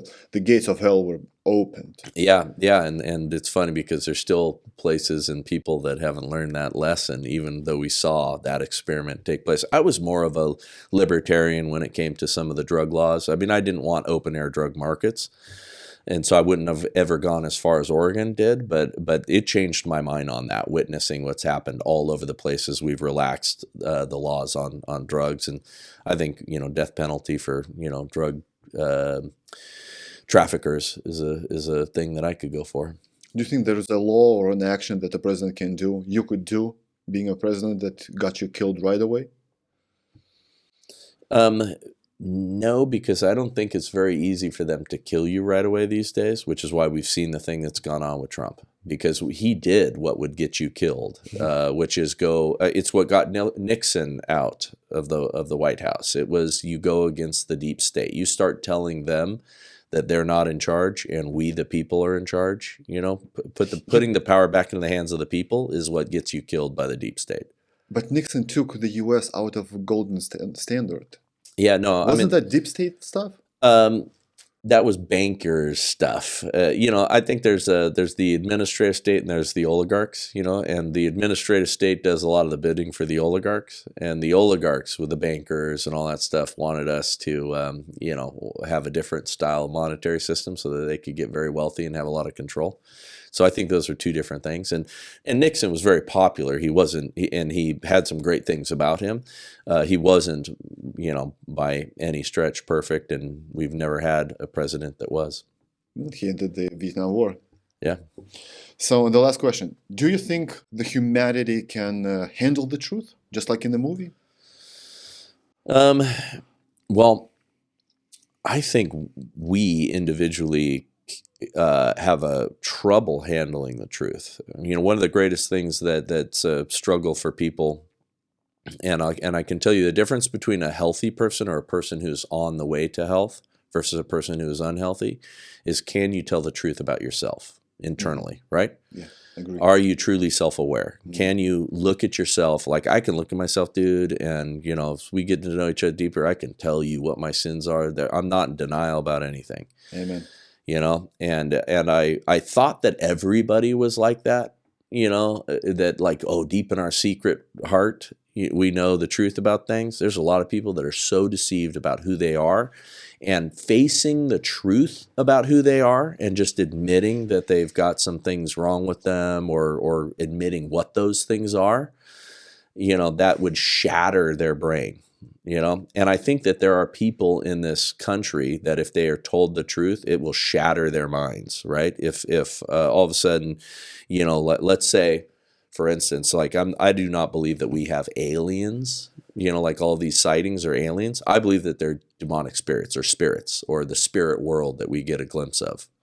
And I say that because I don't think the technology that they describe can defy physics. I think, but spirits can, right? So I think a lot of these things are spirit world stuff. I could be wrong, and I'm open to the possibility of aliens. I'm not, committed to that, but I don't think it's aliens. I think it's that.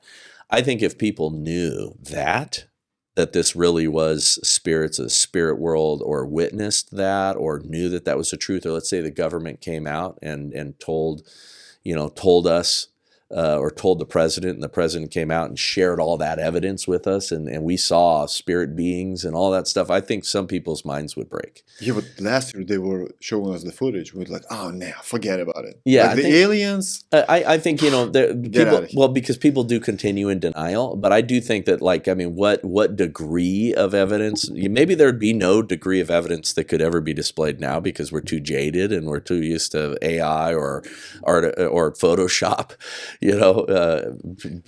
But so maybe we'd just be like, okay, whatever. But I do think that it's still responsible and it's still necessary that we be told the truth. But that's not the worst thing that you can do. For instance, can you imagine those people on the right, on the left, it doesn't matter. When you show them the evidence, that their idol, for instance, is a trafficker, a pedophile. Yeah. They can't handle that kind of truth. No, that is true. Their favorite actor, yeah, that was a sweetheart in their opinion, is a pedophile. Yeah. No, it's true. I mean, people's ability to deceive themselves, people's ability to deny the truth that stares them right in the face. Yeah. And the Bible says what? When we're gonna see how little the devil was, we're gonna be shocked, amazed. Like he was that small. He was. Yeah. Bryce, so in total 7 hours. I have never spent 7 hours oh, wow. with the person, wow. And that was so interesting to do that. Yeah, well, thank you, I wish brother. you very well, very good time in Idaho, and I believe we're going to see each other July 4th. Well, I look forward to being friends, brother. True America is. I want to see what the true America is. Yeah, amen. Amen.